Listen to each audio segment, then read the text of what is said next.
We've all dreamed of visiting the Arctic and witnessing the natural wonders of polar bears frolicking on ice floes or the aurora borealis dancing across the sky. Well, sorry to break it to you, but you won't find any tourists flocking to Antarctica anytime soon. Why, you may ask? Let's dive into it. First off, where is Antarctica? It's located in the southern hemisphere, specifically at the South Pole. The Southern Ocean surrounds it, and most of the continent is covered by ice, making it one of the most remote and frigid places on Earth. Now, have you ever met someone who's visited Antarctica? Probably not.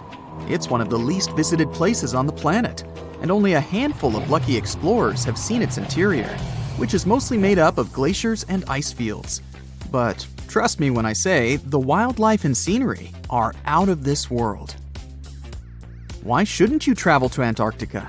Well, for starters, the environment is incredibly fragile and can be easily damaged. Plus, there are no native human populations on the continent, so your travels would essentially be like visiting an uninhabited island. And let's not forget that it's also one of the most expensive destinations to travel to. Despite all that, Antarctica is not exactly guarded like a fortress, but there is an international agreement called the Antarctic Treaty. This treaty was negotiated to prevent any unwanted activity on the continent and bans some forms of testing done there by member states. But the primary reason we can't just waltz into Antarctica is that it has a delicate ecosystem that needs protection. The treaty states that Antarctica should be used for peaceful purposes only and should be free from any human activity that could harm the environment.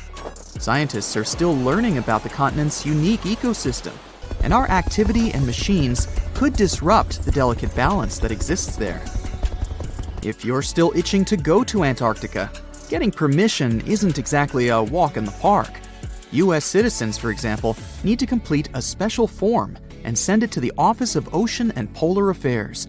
And once you're there, you'll need to follow some strict guidelines to protect the environment, like not disturbing any wildlife or taking souvenirs like rocks, plants, or animals. Now, technically, can you live in Antarctica? While there are no laws banning people from living there permanently, it's a very inhospitable environment and unsuitable for human habitation. Temperatures can reach -76 degrees Fahrenheit and below, making it nearly impossible for anyone to survive without the proper equipment and experience. Plus, the nearest piece of land is over 1,000 miles away, making any inhabitants completely cut off from the rest of the world. Who knows? Maybe one day we'll get the chance to visit this unique and fascinating continent. But until then, let's admire it from afar. Let's now talk a bit about the discovery of Antarctica. Unlike other places that were already inhabited, Antarctica never had a native human population. Ancient Greek philosophers had an idea about the continent and called it Antarctos, meaning opposite the bear. The bears it refers to are not the polar ones though, but rather the Great and Little Bear constellations, which are only observable in the northern hemisphere. As a result, the term signifies the opposite of the land of the bear. Whaling and sealing voyages in the late 1700s and early 1800s would venture further south when rounding Cape Horn at the tip of South America. It was known that going further south often meant stronger winds, but also the risk of hitting floating ice of all sizes and of winds and seas that could prove dangerous to the ship and crew. Captain James Cook was the first to cross the Antarctic Circle on January 17, 1773, in the Ross Sea region. He reached a point further north a year later, and though he didn't sight land, he came to within 50 miles and saw deposits of rock held in icebergs, indicating that a more southerly land existed. The first sighting of Antarctica is widely acknowledged to have taken place in January of 1820, during the voyage of two ships under the command of Captain Fabian Gottlieb von Bellingshausen, as part of a 2-year exploratory expedition around the world to discover new lands. The captain's ships were the first to have crossed the Antarctic Circle since Cook. The first undisputed landing on Antarctica didn't happen until much later, on January 24, 1895, at Cape Adare during the whaling voyage of the ship Antarctic, led by Henrik Bull. A small boat with 6 or possibly 7 men on board rowed ashore during calm conditions. You might not believe it, but Antarctica is actually a desert. With all that ice, you'd think it'd be like a winter wonderland with snowball fights and hot cocoa all day long. When we think of deserts, we picture camels and cacti and people struggling to find water. But in Antarctica, it's a whole different story. The struggle isn't to find water, it's to find anything that's not covered in ice. And the average rainfall has been just over 0.4 inches in the past 30 years. That's like a few drops of rain compared to what we're used to. So technically, it's not the dunes or sizzling heat that makes a desert, well, a desert. It's the lack of precipitation. But don't worry, if you ever find yourself lost in Antarctica, you won't have to worry about getting thirsty. Just make sure you bring a jacket and some mittens, because it's cold enough to make you into a popsicle. Not only is Antarctica one of the driest places on Earth, but it's also the coldest, the windiest, and the highest. Talk about overachieving. The penguins and scientists down in Antarctica have at times found themselves in a bit of a pickle when it comes to time. You see, unlike the rest of us on this big blue planet, there is no Antarctica time zone. All the lines of longitude meet at a single point at the South Pole, making it a bit of a head-scratcher when trying to figure out what time it is. Now, you might be thinking, but how do the scientists and researchers keep track of time down there? Good question. They typically stick to the time zone of the country they departed from. However, with stations from all over the world on the Antarctic Peninsula, things can get a little wacky. Imagine trying to coordinate with your neighboring countries without accidentally waking them up in the middle of the night. You might think that not much could survive in a place where the temperature is extremely cold, the sun barely shows up, and the wind could blow you away faster than a tumbleweed. Well, as in many places on Earth, life found a way in Antarctica too. Believe it or not, this frozen continent is buzzing with activity. It's home to billions of krill, which in turn attract lots of seals and more penguins than you can shake a fish at. But don't let their cute and cuddly appearance fool you.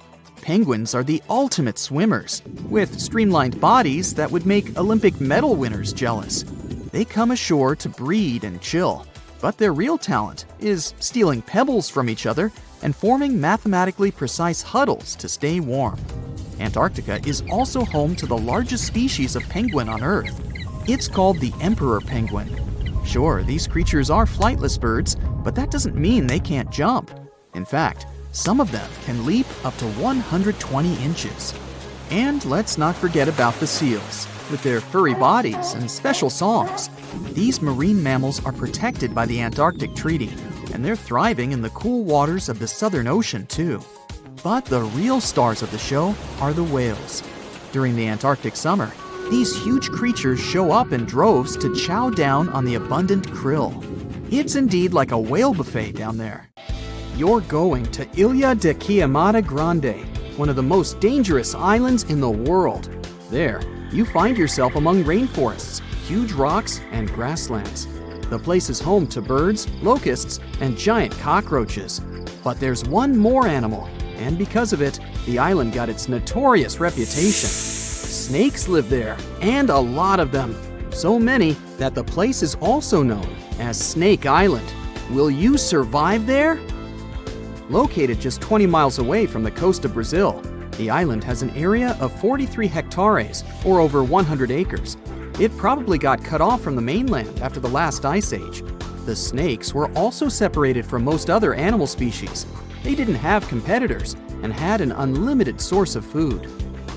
In such a small area, there are up to 4,000 snakes. That's one snake for every 10 square feet. It would be a difficult feat not to come across a snake on this island. Not only is this snake, the golden lancehead, one of the most numerous on the island, but it's also a highly venomous pit viper species. And it's also one of the most venomous in all of Latin America.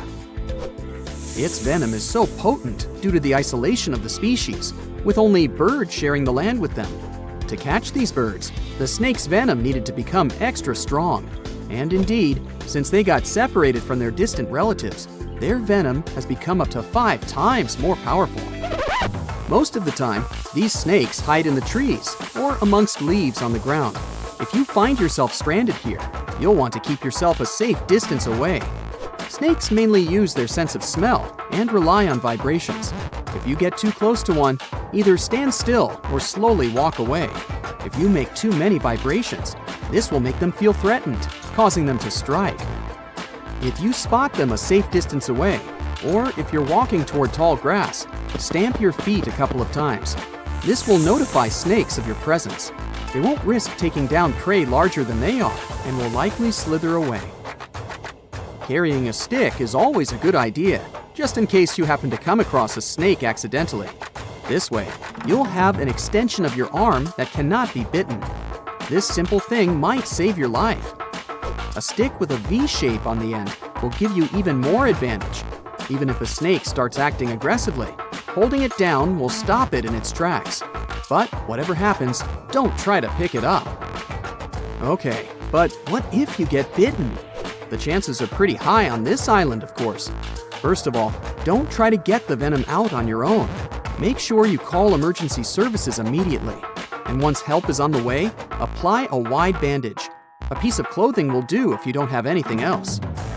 Don't try to chase the snake trying to identify the species. Emergency services know how to figure out what venom it is. Now, just keep calm and wait for help. You might be wondering who you can call on this abandoned island. Well, since it's strictly prohibited to visit this place, there are signs advising to stay away all over the island, along with a number you can call if you run into trouble. Let's say you've successfully avoided getting bitten. The next thing to consider is what you can eat there. Snake Island was previously known as Ilha de Queimada Grande, where queimada is Portuguese for forest being lit up, or forest fire. The reason for that was the fact that the entire island was deliberately set on fire to make room for a banana plantation. Unfortunately, the banana business didn't turn out to be a success, probably because farmers got sick and tired of snakes. But some banana trees still thrive today, and they can provide you with some much-needed nutrients. You'll also want some protein in your diet throughout your stay. Luckily, along with the snakes trapped on the island, there are also cockroaches. These giant prehistoric-looking roaches come out at night to feed on plants. Get that barbecue started and enjoy the rare delicacy this island provides. A great way to survive on the island is to avoid it altogether. If by chance you happen to be sailing past, keep in mind that this place was once connected to the mainland. Rocks beneath the waves are very likely to damage the bottom of your boat if you get too close. Make sure you keep an appropriate distance when traveling past. Sure, this island is intriguing, but please remember that no matter how close you get to it, you won't be able to see snakes from the boat. You can only see these creatures if you get close enough, which you really shouldn't do. And it's not only reptiles that make this location dangerous. Pirates visit the island quite often. Not the sea shanty singing peg-legged arr pirates, but bio-pirates who come there to capture the very thing that makes it so dangerous. They come there for snakes, to catch them and sell them illegally. Since the island got cut off around 11,000 years ago, the golden lancehead has evolved within its own unique habitat. So, although there are many reptiles on this island, they're still an endangered species. Due to their limited numbers, their value is very high, reaching up to $30,000 on illegal markets, which gives biopirates the motivation to catch them. I can think of better ways to make a living. Anyway, let's say you've got all the resources necessary to survive in one of the most dangerous places on Earth. Do you think you would manage this feat? Perhaps you think it's impossible. You'd be surprised at how possible it can be, if you know what you're doing. It turns out many have visited this scary place before. Research teams often come there. They study the golden lancehead snake, its environment, and its food sources for conservation purposes. But scientists always make sure there's a doctor on the team. There's also a lighthouse on Snake Island. It had been operated by people until the 1920s. Then it became automated. One guess why. Brazilian authorities visit the lighthouse once a year to make sure it's still functional. Locals on the mainland know the reputation of the island, so the stories of people going missing are minimal. But one group of fishers once got too close to the island. As they were sailing along their normal route, they accidentally neared the shore. Their boat hit a rock under the waves and began filling with water. As the boat was quickly sinking, the men had only two options: to try to survive in the rough sea or swim to the shores of Snake Island. It was a hard choice to make. After all, they had heard the stories, and it wasn't just about snakes. Rumor had it that the island was cursed. Regardless of the stories, the fishers chose to take their chances with Snake Island. After making it to the shore, they tried to be careful. Their knowledge of the island could help them survive. Most importantly, they knew to avoid the rainforest at all costs. As the men got hungry, they carefully walked along the edge of the forest, warily collecting bananas. They were mostly sitting, waiting, and conserving their energy. They could only drink water when it rained. It was just enough to sustain them. They slept on the beach, unprotected from the elements and weather. And all the time, they were so close to the comfort of the lighthouse or caves. They were probably overly cautious, but it was either enduring some discomfort or risking their lives for a dry bed. They didn't yield to the temptation. They managed to survive for 3 days without being bitten by a snake. After that, a passing boat finally rescued them. So, now you know, anything is possible.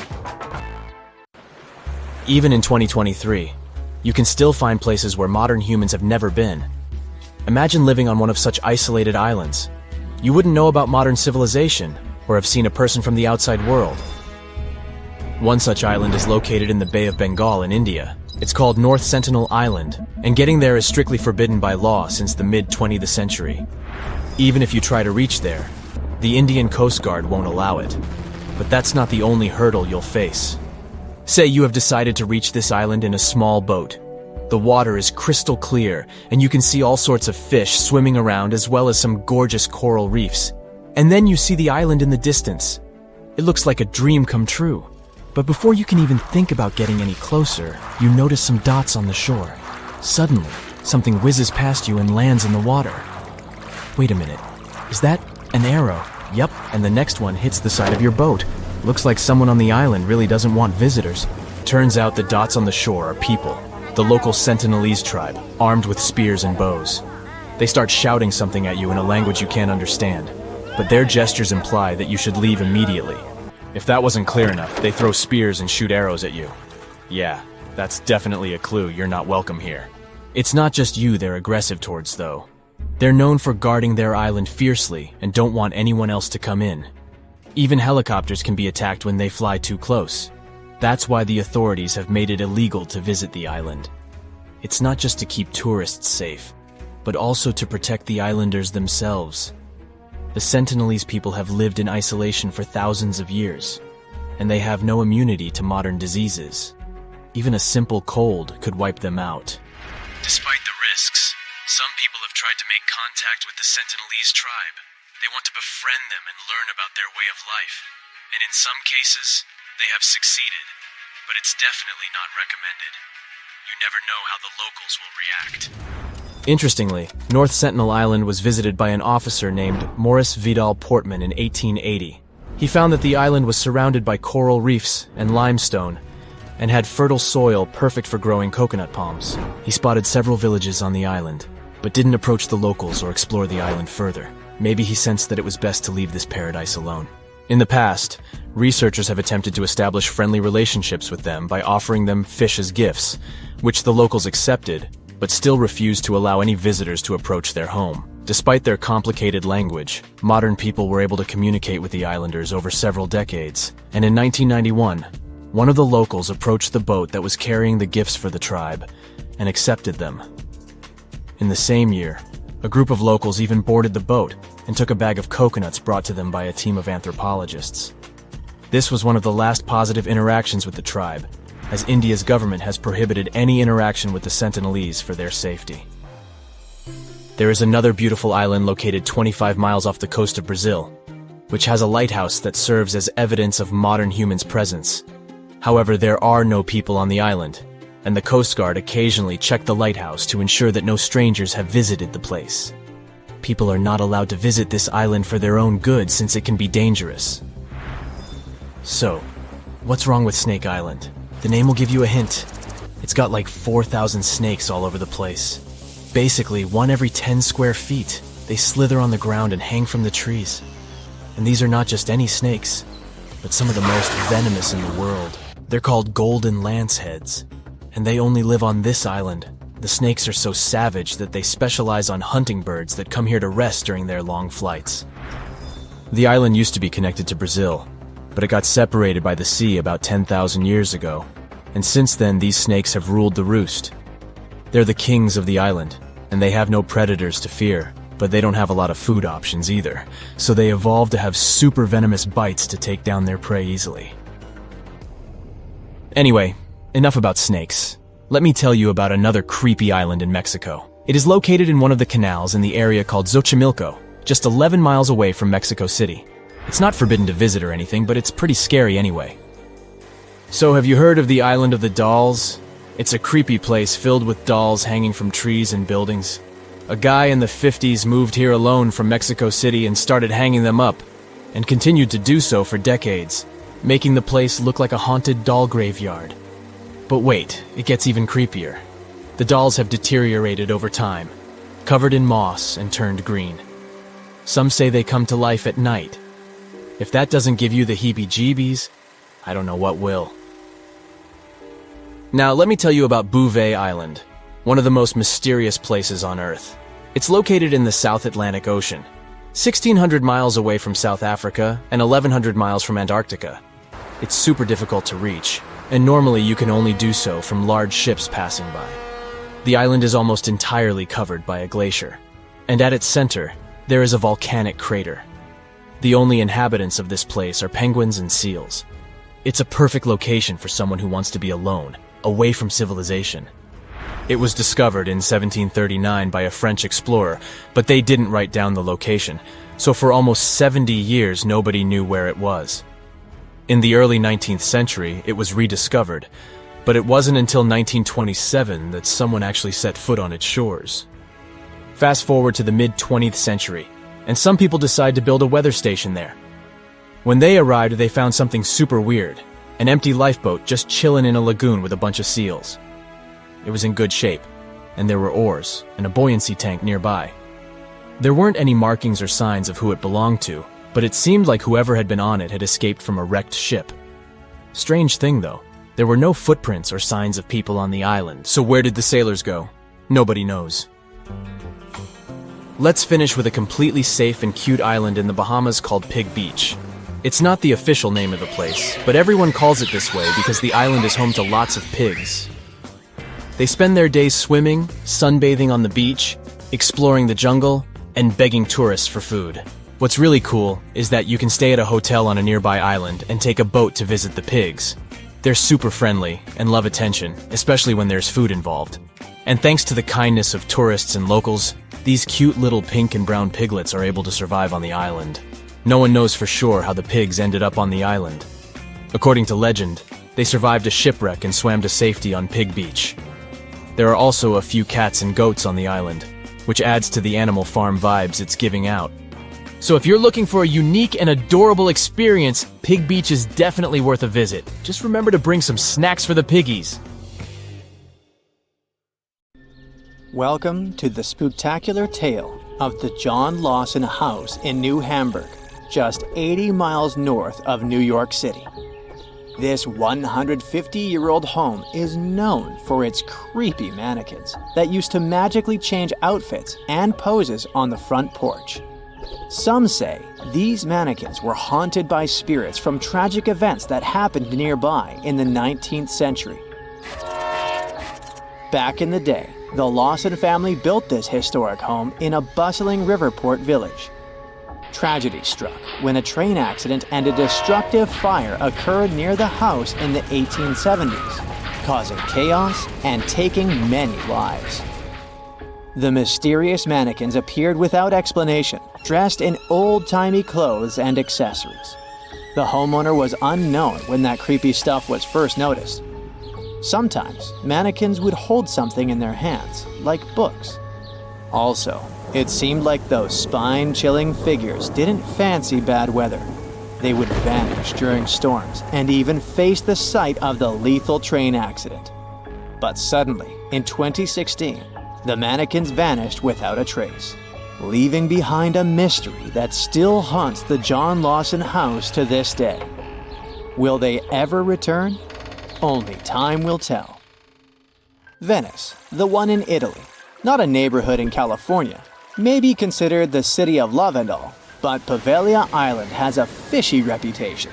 Made up of 2 natural islands and 1 human-made one with wooden pillars and layers of earth, this place is like a creepy puzzle waiting to be solved. One island is covered in greenery, another has the main buildings, and the smallest is basically a fort. The island is now deserted with just a few lonely structures left standing. Rumor has it that about half of the land on the island is made up of human ashes. Yikes. According to stories, when a plague hit, the hospital had to figure out what to do with all the bodies. Supposedly, they ended up burning them. But some say that over 100,000 victims were actually buried in mass graves, called plague pits. The details about how all these bodies were disposed of are sketchy at best, leaving room for spooky speculation about what went down on the island. Whether they were torched or buried, the sad truth is that thousands of lives were lost and left behind on Poveglia Island. Another creepy tale involves a crazy asylum director who supposedly jumped off the clock tower after being swallowed up by a mysterious fog. But this story may have originated from shows like Ghostbusters, with no actual proof that this dude even existed. There are also whispers of patients seeing ghosts within the psychiatric hospital, adding to the island's spooky vibe. While these stories might be a bit out there, they definitely add to the mystery surrounding Poveglia Island. Despite all the exaggerated stories and urban legends, one thing remains true. Poveglia Island has a dark history filled with tragedy. This place has seen it all. The empty buildings and abandoned landscapes are like sad reminders of the sorrowful past that haunts this eerie island. Hush, don't move. We're in the clearing in Hoia Baciu, Transylvania, which has a funky reputation for being one of the creepiest places in the world. The trees there wouldn't grow in a clearing that has a perfect oval shape. Soil scientists have been unable to explain this anomaly. The area attracts a variety of people, from Romanian witches to sword-wielding Americans attempting to cleanse the forest through yoga. Hoia Baciu gained international attention in 1968 when someone captured a photograph of a mysterious flying object hovering over the clearing. Some people are sure those must have been guests from another planet. This event, along with the alleged paranormal occurrences reported by visitors, has added to the forest's enigmatic reputation. Local guides also share other anecdotes linked to this forest. For example, some time ago, a group of 60 people from Bucharest attempted to open a gate into another dimension there. If a paranormal forest doesn't send shivers down your spine, maybe this place will. Yep, there's a whole settlement at the bottom of Lake Lanier, Georgia's biggest lake, and it's filled with a secret American horror story. Terror, ghosts, and other paranormal stuff, the whole shebang. There are many spooky tales about Lake Lanier. Fishermen have reported seeing ghostly kayaks, and stories circulate about women with no hands haunting the Jerry D. Jackson Bridge. Plus, the lake has a dark side, with over 500 demises since it was created and more than 200 since 1994. People talk about good swimmers getting snatched under the water, mysterious boating accidents, and vehicles crashing into the lake for no reason. Locals will straight up tell you, don't go to Lake Lanier. And with the lake stats, it's hard to argue. Some say the lake is cursed, but it's up to you to decide. The poison garden is a misleading, beautiful place where danger lurks behind every leaf. It's tucked away behind spooky black gates at the Alnwick Garden. There, you'll discover a collection of over 100 plants that are not just toxic, but downright lethal. If you don't have to worry about accidentally poisoning yourself, just keep your hands to yourself. No sniffing or nibbling allowed. Venture through ivy-covered tunnels and fiery-shaped beds as you dive into the history of poison and hear some thrilling tales of infamous cases. Prepare to meet some dangerous flora like Laburnum atropa belladonna, and even the infamous Jimpy Jimpy plant that's rumored to be able to hurt you as nothing else. By the way, there are many wild stories about this dreaded plant. Some are a bit exaggerated, like the one about using the leaves as toilet paper. Ouch. But others are no joke, like horses getting stung and going bonkers. There's even a tragic tale of a person passing away from its sting in New Guinea back in 1922. So come on, take the plunge in the poison garden if you dare. Just remember to steer clear of any plants that could lead to a seriously bad day. You're having your vacation in Finland, the happiest country in the world. You rent a car and drive to see the lakes. What could go wrong? Suddenly, you come face to face with over 1,000 eerily still figures. These guys are dressed to impress in colorful outfits, but there's something off about them. Their heads are featureless, their bodies wooden, and they all seem to be staring in the same direction. It's like they were playing a giant game of freeze tag, but nobody remembered to yell, "Tag, you're it." These silent sentinels are known as the Silent People, and they've been scaring people since 1988. They're the brainchild of dancer and choreographer Reijo Kila. Originally hanging out in Lasila near Helsinki, they've traveled around a bit before settling in their current spot on the side of the road. Why did they move? Maybe they were tired of big city traffic and wanted a quieter place to chill. No one really knows what these peat-headed, straw-haired guys are all about. Some folks find them creepy, like they're watching your every move. Others think they're kinda sad, like a group of friends waiting for a bus that never comes. But hey, that's art for you. Open to interpretation and open to jokes about scarecrows having better fashion sense than most humans. Bonus here, there's a cafe with traditional Finnish crepes, so you may get scared there, but not hungry. In Australia's far north, there's a spooky granite mountain known as the Bermuda Triangle. Black Mountain, also known as Kalkajaka by the indigenous owners, has been the backdrop for some seriously strange disappearances dating back to 1800s. It's pretty close to Cooktown, so it has some legendary tales attached to it. They say Black Mountain was once a fierce battlefield for opposing ancestral clans. The whole place is littered with massive granite boulders stacked in a chaotic manner, where explorers, horses, and cattle seemingly vanished into thin air. For many years, people were scared by the bad reputation of this place until recent research shed some light on the dark mystery of Black Mountain, leaving no room for further speculation. Turns out, the reason for the disappearances may not be as supernatural as we thought. Lack of swimming skills, crocodiles, or just some good old-fashioned tomfoolery could have been the real culprits. You've just moved to the Romanian city of Cluj-Napoca to make a startup, but you still have no idea what kind of horror will happen to you. In this city, you meet new people, and they tell you the story of the mysterious Hoia Baciu forest located to the west of the city.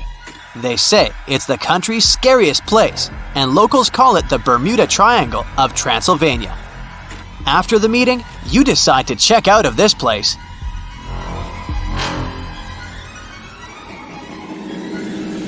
You drive to the edge of the forest. You go into the thicket and hear some singing of birds and the chirping of crickets. Somewhere in the distance, branches crackle and some animal howls. Some trees look ominous. Their branches look like many crooked arms. It seems to you that someone is watching you. You take a few more steps and find yourself in a small clearing. This is a perfect circle with grass, but no trees are growing here for some reason. You hear a moan from above. You look up and see a bright light within the trees. It gets brighter and brighter, and you lose consciousness. You're walking through the forest. It's already dark. You're cold, but fortunately, you can see the road ahead and your car. You come home, open the door, and look at the wall clock. This is strange. It's 10 p.m. now. You drove to the forest at 5 p.m., then took a little walk in the woods. Where did a few hours go? Then you notice something weird. There are strange red spots on your left hand. Are these burns or some rash? You go to the mirror and see that there's still a strange rash on your legs, arms, and neck. You tell your new friends about it, but they don't look surprised. They say that most legends about this forest are associated with time travel and memory lapses. Some say that they don't remember how they spent several hours in the forest and what they did there. Others talk about a strange rash on their hands. There are legends that the ghosts of lost people wander there, and some flying objects often visit this place. Someone said they had heard an ominous whisper in the forest and seen flying heads without bodies. The most famous legend says about a 5-year-old girl who disappeared in the forest. Rescuers and locals searched for her in the woods for several weeks, but found nothing. Then, a few years later, the girl came out of the forest alive and well, but the strangest thing is that she hadn't aged at all. She remained the same 5-year-old girl. After that, people began to think there was a time portal in the forest. If someone gets there, they'll find themselves in the future. It can be several hours or several years. Another myth is about a biologist who photographed the local fauna in the forest. He was taking photos of flowers and trees and caught on camera a strange object that flew in the sky. After that, people were sure that beings of extraterrestrial civilizations visited the forest. In the 15th century, a woman also disappeared there, but 500 years later, she came out of the forest completely healthy. Of course, it's unlikely that she was that woman. But a coin dated to the 1600s was found in her pocket. All these stories, as well as reports about phantoms, are rumors and myths. No one has yet been able to prove that the forest is really the center of paranormal activity. But if you decide to visit this place, ask local farmers who live near the forest to share some stories with you. Perhaps they'll tell you something more creepy and truthful.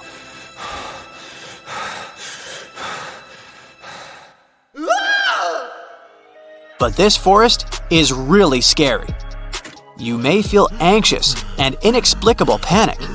There are many videos on the internet where tourists and travelers visited this forest and talked about unpleasant excitement and strange sounds. Also, you can see something strange in the woods at any moment with your own eyes. This is a round clearing where, for some reason, trees don't grow. There's grass and plants here. The soil here is the same as in the rest of the forest. Scientists took an analysis of the ground to check this. It's still unknown why there's no trees. Some trees in the forest have a strange curved shape. It's unclear what made them grow this way, but they look creepy. You can take a walk in the forest and check how true the legends about it are. But don't be afraid, you won't be alone. The Hoia Baciu Forest is one of Romania's most popular tourist destinations. Every year, thousands of fans of mystical riddles come here to test their nerves. But even if you don't find anything mystical in the forest, you will definitely enjoy the city. Externally, it's a beautiful city with cozy European architecture. But go inside the buildings and you'll see modern stylish bars and cafes. This place also attracts many IT specialists. You've probably heard of forests where some guy decorated all the trees with sinister dolls.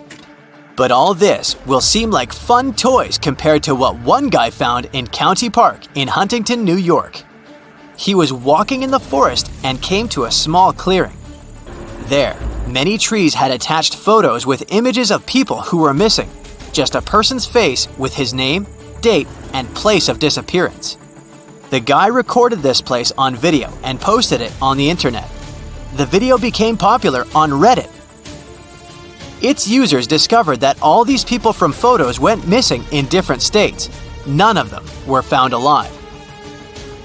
After such a terrible walk, the guy called the police.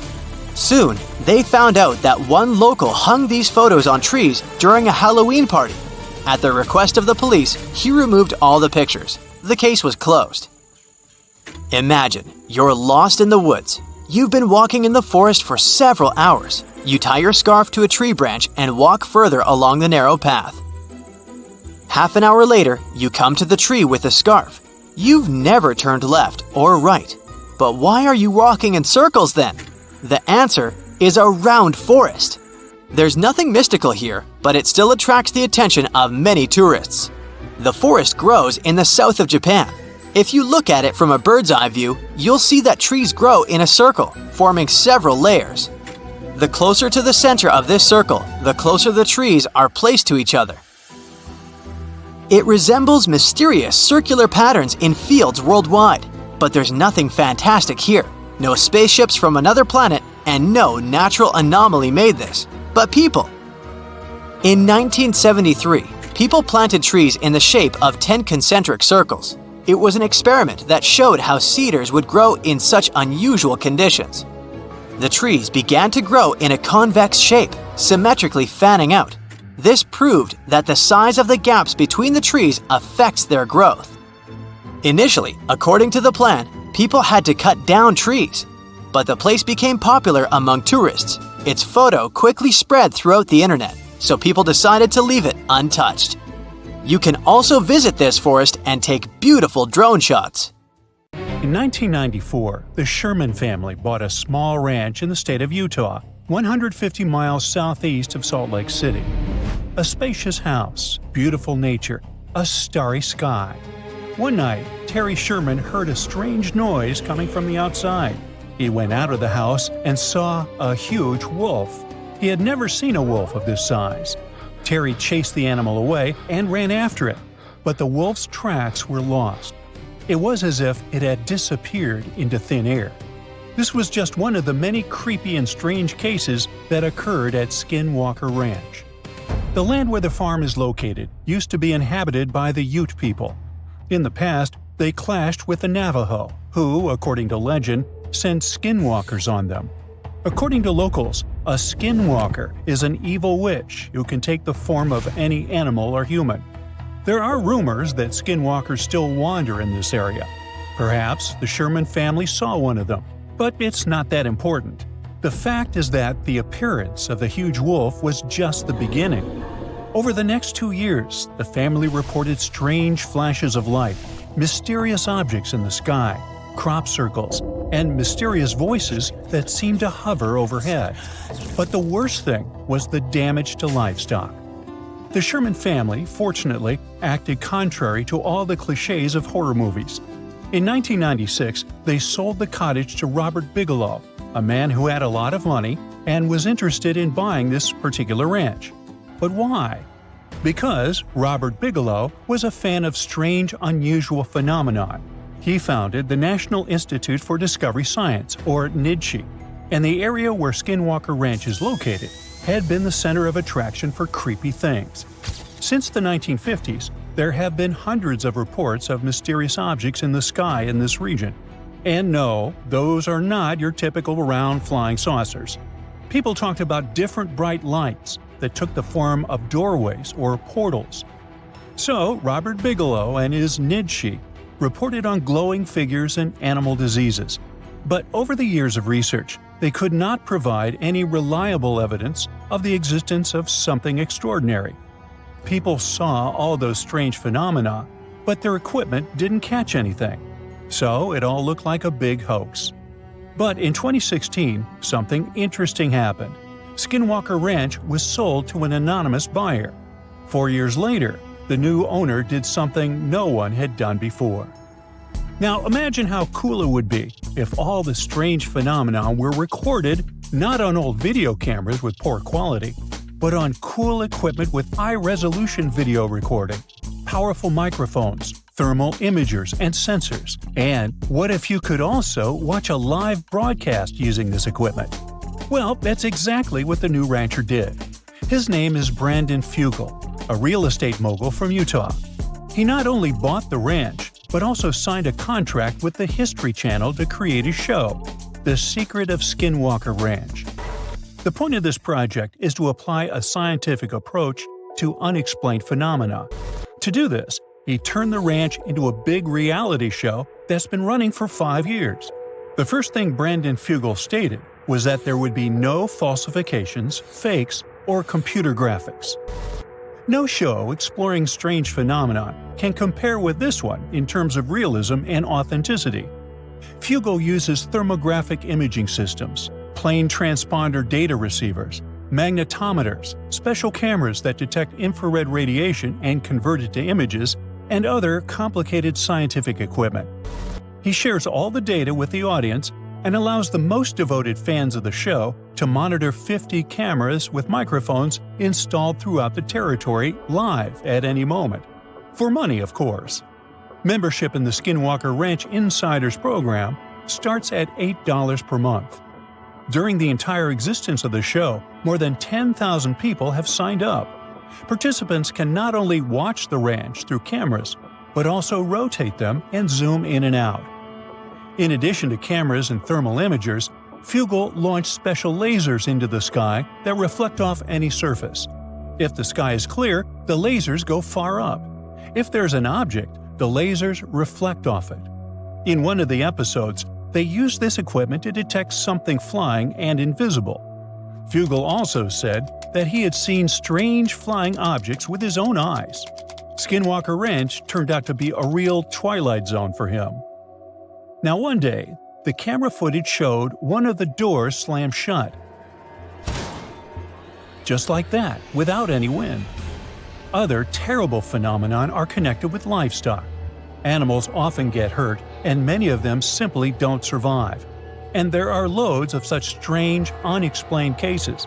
Each episode of The Secret of Skinwalker Ranch is dedicated to a phenomenon and its exploration.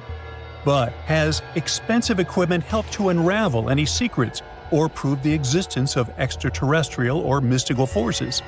If this had been confirmed, the whole world would probably already know about it. Therefore, at the moment, it's just an interesting show for fans of mysterious phenomena. There's no direct evidence of the existence of anything unusual there. But, at the same time, there's no explanation for many creepy things. The show offers a huge scope for speculation and research. Local folklore, flying objects, strange voices, not unlike mine, and many unexplained phenomenon are all in one place. If all these stories are true, why are they happening exactly in this area? There are a lot of theories, but let's look at a few of the most popular ones. The first and most obvious one. Imagine that you have a popular show that makes you money. People watch it only because it shows mysterious, inexplicable things. But what if there's an explanation? In this case, the popularity of the show will drop and you'll lose money. It's logical, but why would a real estate mogul with a fortune of several $billion deceive people? Besides, if you watch some episodes, you'll see that Fugal is truly passionate about this project. One of the most popular theories is about visitors from other planets. After all, we have glowing flying objects, bright lights in the sky, electrical interferences, and the ability to elude camera lenses. Also, some believe that an unknown object is hidden in the mountain, located next to the ranch. What if it's a spaceship that crashed there millions of years ago and was swallowed by the mountain? It may be emitting bizarre radiation that drives animals crazy and causes hallucinations in humans. A popular, but a rather banal version. Let's move on. The next theory is similar to the previous one, but instead of guests from another planet, it speaks about guests from another dimension. Ooh. Meet the multiverse version. Some unknown creatures from another reality come here, explore this ranch, and leave. This theory explains why some flying objects in the sky look like portals. Those portals may cause malfunctions in electrical appliances. There's one weak point in this theory. Why do these portals appear on the lonely ranch and nowhere else? A strange choice of travel for the residents of other dimensions.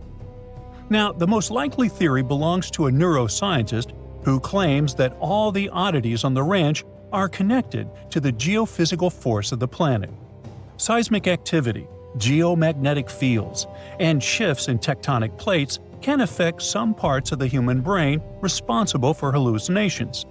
Electromagnetic forces can also affect the stable operation of electrical appliances.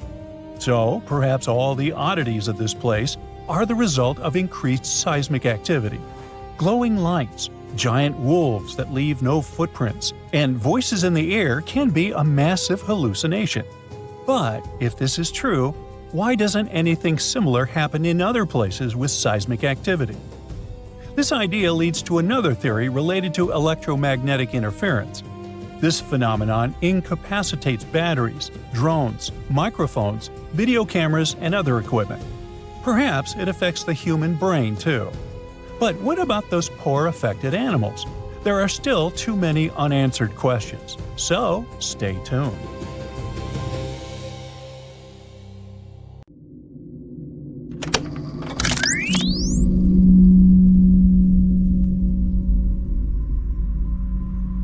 Hear that? Pretty annoying, isn't it? It's the sound at a frequency of 50 Hz. It's quiet but permeates everything around.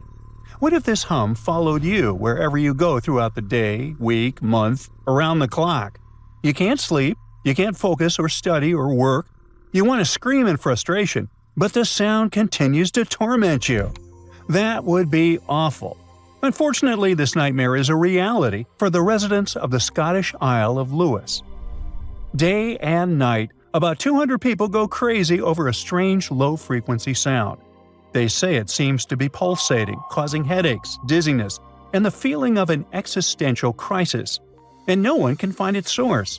The islanders decided to create a special Facebook group to discuss the causes of the sound, share their experiences, and support one another. One woman says the hum is impossible to ignore. It sounds like it's shouting in your face, demanding your attention. For this reason, she hasn't been sleeping well for several weeks. I understand. The island administration, as well as the residents, are powerless to solve this problem. Now, the locals used a spectrograph to study the hum. The device showed that the sound had a constant frequency of 50 Hz. It spreads all over the island, but it doesn't originate from within it. This means the source may be far away from the shore. An underwater laboratory? Testing some kind of a secret invention? A harsh experiment on people? An unknown sea creature? Ooh. People develop a lot of theories, but nothing helps.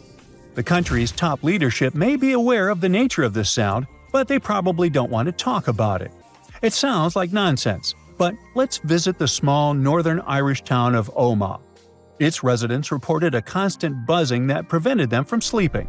They just woke up in the middle of the night and heard this hum. The sound spread in different parts of the city, and no one knew its nature. People heard the sound every night, but fortunately, the city council coped with the problem. They found the source of the hum, but for some reason, they refused to tell the residents about their investigation. Moreover, they said the sound could return in the fall. The locals demand the truth. There's a big doubt that they will get it. Another case of a strange sound happened in Windsor, Canada. It's an industrial town located across the river from Detroit, Michigan. Its residents have been hearing the hum for many years. It sounds at such low frequencies and is so quiet that some residents often cannot understand, is the sound real or is it a hallucination? Other locals say the hum is so strong that it makes glassware rattle in the cupboards. Some people believe that some secret invention used to control the weather produces this sound. But the reality may be simpler. The most plausible theory claims that the source of the noise is on Zug Island. Blast furnaces located on the island release pressure and produce a strong rumbling sound. This is necessary to keep the equipment from exploding. Well, yeah. According to this theory, the sound gets reflected from metal drums and machines and then goes beyond the island and crosses the Detroit River directly into Windsor. It sounds realistic, but no one has confirmed this theory. Yeah, there have been investigations. The Canadian authorities compiled a report, but it was kept secret. The only thing the locals received was an official comment on the city's website. Quote, "While it is not possible to extract the exact source of the hum, possible sources may include quarry activity or industrial ventilation systems." End quote. But where did the version about the blast furnaces come from? They were mentioned in an abridged version of this report without any details getting disclosed. Another problem with the hum research is that Zug Island is located on private American territory. Scientists from Canada were banned from conducting investigations there. Canada, Ireland, Scotland. Anywhere else? Oh, yeah. The residents of Bristol, England have been hearing a mysterious hum since the 70s. And not only them, maybe you, the one who is watching this video right now, hear it too. If that's the case, then you're one of about 4% of the world's population affected by this problem. No, seriously, what's happening? Let's figure it out. The first mention of the hum appeared in the mid-70s in England. A small digression. The Industrial Revolution also began in England. Keep this fact in mind and we'll come back to it later. So, people perceived the hum of Bristol like a quiet, annoying sound. But over time, it began to drive the locals mad, and of course, they demanded a solution to the problem. There were investigations that led to nothing. One theory said that it was the noise of industrial fans working in a warehouse in a neighboring city. But the warehouse has been closed for a long time, and the hum is still there. In 2015, scientists suggested that ocean waves could cause the annoying sound. When they collide with ridges and continental plumes, they release a sound wave, blah blah blah. It's too far-fetched. Other scientists have suggested that vibrations caused by volcanic eruptions and earthquakes are the reason for everything. It also doesn't sound plausible. About 8 million lightning bolts strike the planet every day. These impacts create an electromagnetic charge. This energy causes the air between the surface and the ionosphere to resonate, and nope, that's all wrong. Sea waves, earthquakes, lightning? Seriously? Then why do so few people hear the hum? No, there must be something else here. There are many theories, but look at the whole picture. What do you see? In Ireland and Canada, the information about the hum is classified. It appeared in England in the 70s, and there are no earlier records of it. What does this tell us? The nature of the sound is not related to nature. It's about people and technology. England became the first industrial country. In England, the sound appeared for the first time. If this phenomenon had bothered people before, we would have found some records. It means it may have an artificial nature. Why would they hide any natural phenomena from us? What if the annoying hum is the consequence of our technological advances? Factories, cars, power lines, cell towers, airplanes, microwaves, power plants, all of these clog the air with sound waves. It's possible that all these things cause the hum, but only some of you can hear it. Listen carefully. Perhaps there's a buzzing hum in your ears too. Ooh. But let's not panic and end our video on a more positive note. While in some places the mysterious hum drives people crazy, in others, it becomes the cause of a real celebration. Welcome to the bayside town of Sausalito, in sunny, sometimes foggy, Northern California. In the 80s, a loud hum appeared here, which prevented people from sleeping. The investigation revealed that the cause of the hum was marine creatures. Thousands of toadfish swam to this place every year. These are fish that can emit unique sound waves. The human ear can't hear this sound from a single fish, but if there are thousands of them and they scream at the same time, then a whole town can hear their party. Sound waves come out of the water and reflect off the houses located next to the shore. From there, the waves spread further and can cover a huge territory. And that's what happened to Sausalito. Now, once people figured out the nature of the sound, they didn't look for solutions to get rid of it. They just decided to celebrate.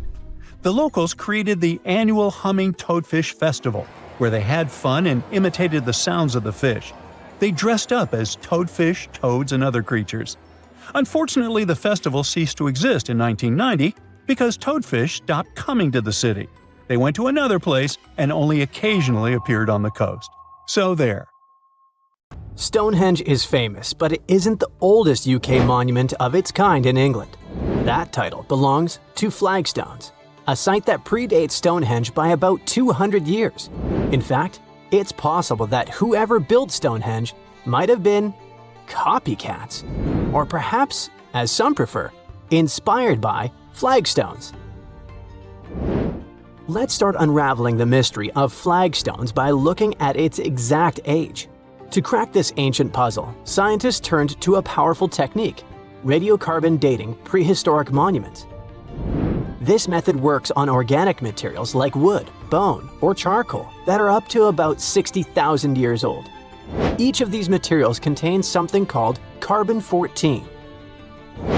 When an organism passes away, its carbon-14 starts to break down at a predictable rate.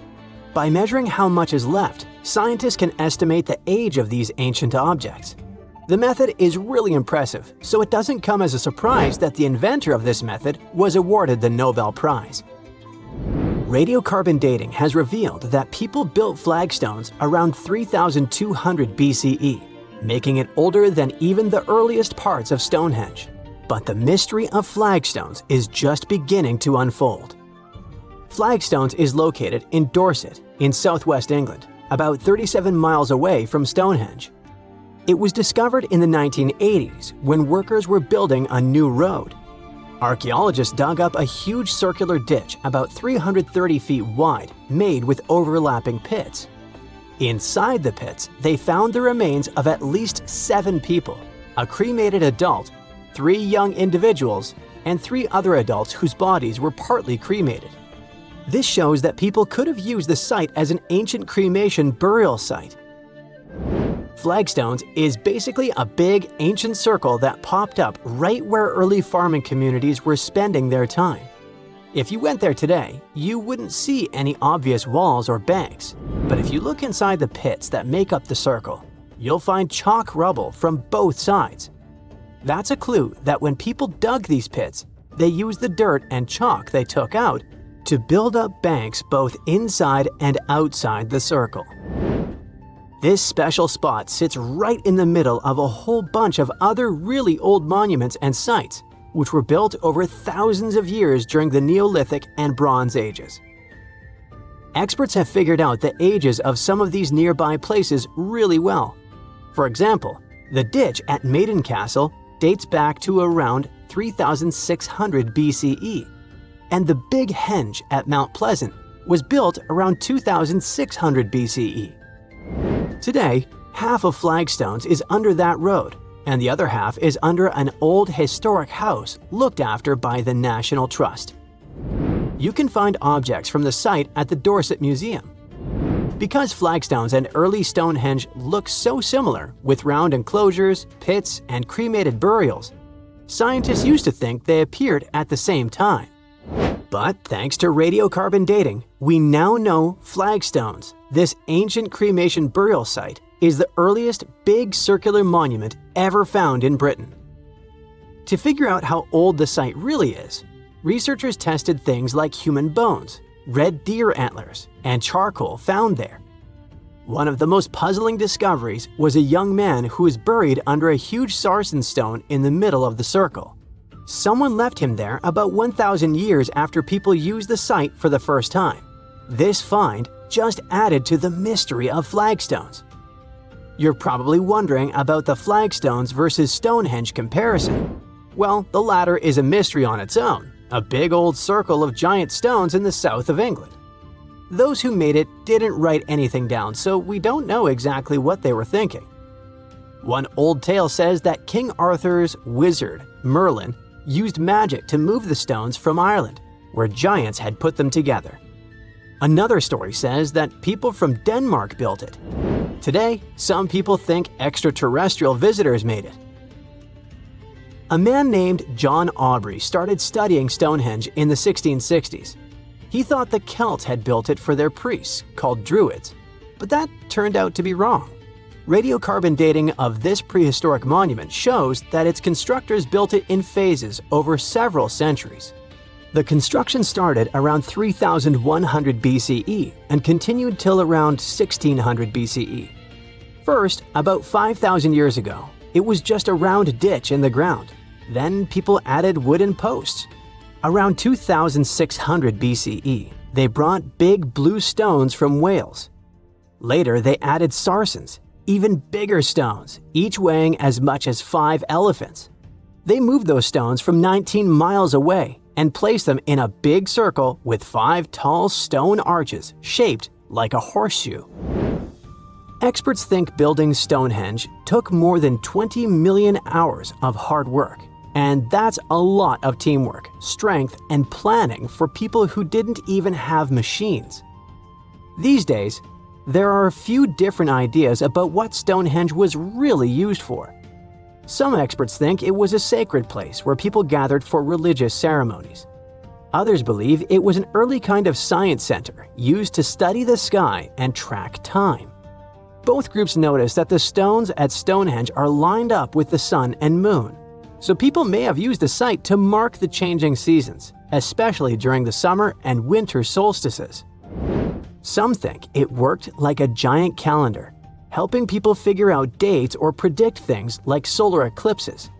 Stonehenge was an ancient cremation burial site too, at least for some time. Anyway, if we continue with the flagstones versus Stonehenge comparison, we can't but dwell more on the age of these monuments. Flagstones is older than Stonehenge. In fact, it's one of the oldest UK monuments. It's really special because it's the most ancient big round enclosure ever found in Britain. According to the newest studies, its age is about 5,200 years old. After it was built, more and more round monuments started popping up in other places too. Before its construction, most ancient monuments were long and straight, like rectangular barrows or burial mounds, or long ditches called cursus monuments. Some had even more random shapes, but the flagstones monument shows a big change. People were starting to build in circles instead. Some experts think this idea of circular monuments might have come from Ireland, where people were already burying cremated bodies in round tombs. On the other hand, even though flagstones has turned out to be older than Stonehenge, the new findings suggest that Stonehenge might need to be redated. Some of the objects found at Stonehenge, like animal bones, are actually older than the main structure itself. For example, near the entrances to Stonehenge, archaeologists found deer bones and cattle skulls that date to around 3,200 BCE. Experts used to think that people kept those bones for a long time before burying them.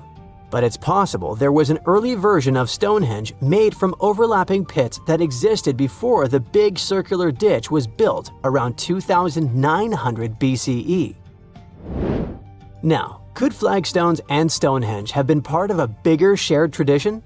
Could there have been other ancient cremation burial sites in the UK? After all, these constructions aren't the only round prehistoric monuments in Britain. In Wales, there's a similar site called Llandegehenge, which also looks like a circular burial place. Such a way of burying the deceased might have been a common custom across the UK because you can see similar structures in Eastern Ireland. In the Boyne Valley, for example, there are ancient places like the Mound of the Hostages that people used in the same way. Now, researchers want to do more digging in Ireland to see if some of those monuments were built before 3,200 BCE. If they're even older than flagstones, they might help explain where the idea of building round burial sites started and why people across Britain and Ireland were building them. The more we learn, the better we'll understand what these sites were really for and how the people back then might have shared beliefs and traditions across the sea. Hopefully, one day, we'll figure out the mystery of flagstones, one of the oldest monuments in the UK. Stonehenge is famous, but it isn't the oldest UK monument of its kind in England. That title belongs to flagstones, a site that predates Stonehenge by about 200 years. In fact, it's possible that whoever built Stonehenge might have been copycats, or perhaps, as some prefer, inspired by flagstones. Let's start unraveling the mystery of flagstones by looking at its exact age. To crack this ancient puzzle, scientists turned to a powerful technique: radiocarbon dating prehistoric monuments. This method works on organic materials like wood, bone, or charcoal that are up to about 60,000 years old. Each of these materials contains something called carbon-14. When an organism passes away, its carbon-14 starts to break down at a predictable rate. By measuring how much is left, scientists can estimate the age of these ancient objects. The method is really impressive, so it doesn't come as a surprise that the inventor of this method was awarded the Nobel Prize. Radiocarbon dating has revealed that people built flagstones around 3200 BCE, making it older than even the earliest parts of Stonehenge.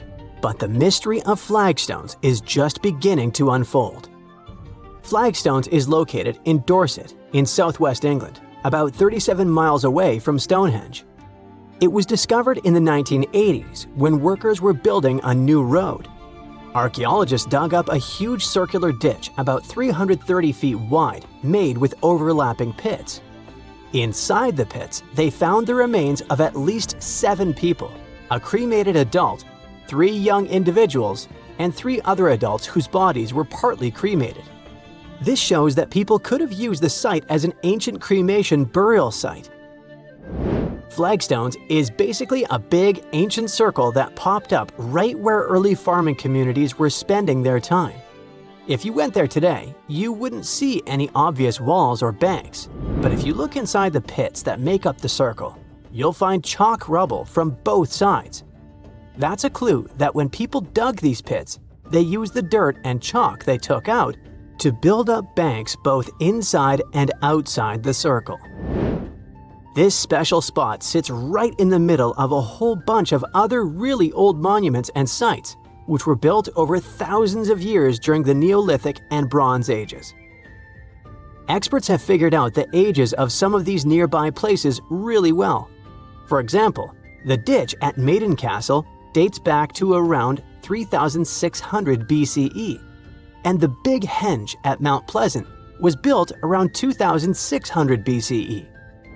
Today, half of Flagstones is under that road, and the other half is under an old historic house looked after by the National Trust. You can find objects from the site at the Dorset Museum.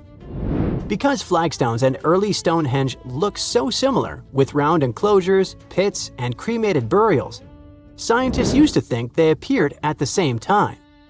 But thanks to radiocarbon dating, we now know flagstones, this ancient cremation burial site, is the earliest big circular monument ever found in Britain. To figure out how old the site really is, researchers tested things like human bones, red deer antlers, and charcoal found there. One of the most puzzling discoveries was a young man who was buried under a huge sarsen stone in the middle of the circle. Someone left him there about 1,000 years after people used the site for the first time. This find just added to the mystery of flagstones. You're probably wondering about the flagstones versus Stonehenge comparison. Well, the latter is a mystery on its own, a big old circle of giant stones in the south of England. Those who made it didn't write anything down, so we don't know exactly what they were thinking. One old tale says that King Arthur's wizard, Merlin, used magic to move the stones from Ireland, where giants had put them together. Another story says that people from Denmark built it. Today, some people think extraterrestrial visitors made it. A man named John Aubrey started studying Stonehenge in the 1660s. He thought the Celts had built it for their priests, called Druids, but that turned out to be wrong. Radiocarbon dating of this prehistoric monument shows that its constructors built it in phases over several centuries. The construction started around 3100 BCE and continued till around 1600 BCE. First, about 5,000 years ago, it was just a round ditch in the ground. Then people added wooden posts. Around 2600 BCE, they brought big blue stones from Wales. Later, they added sarsens, even bigger stones, each weighing as much as 5 elephants. They moved those stones from 19 miles away and placed them in a big circle with 5 tall stone arches shaped like a horseshoe. Experts think building Stonehenge took more than 20 million hours of hard work. And that's a lot of teamwork, strength, and planning for people who didn't even have machines. These days, there are a few different ideas about what Stonehenge was really used for. Some experts think it was a sacred place where people gathered for religious ceremonies. Others believe it was an early kind of science center used to study the sky and track time. Both groups notice that the stones at Stonehenge are lined up with the sun and moon, so people may have used the site to mark the changing seasons, especially during the summer and winter solstices.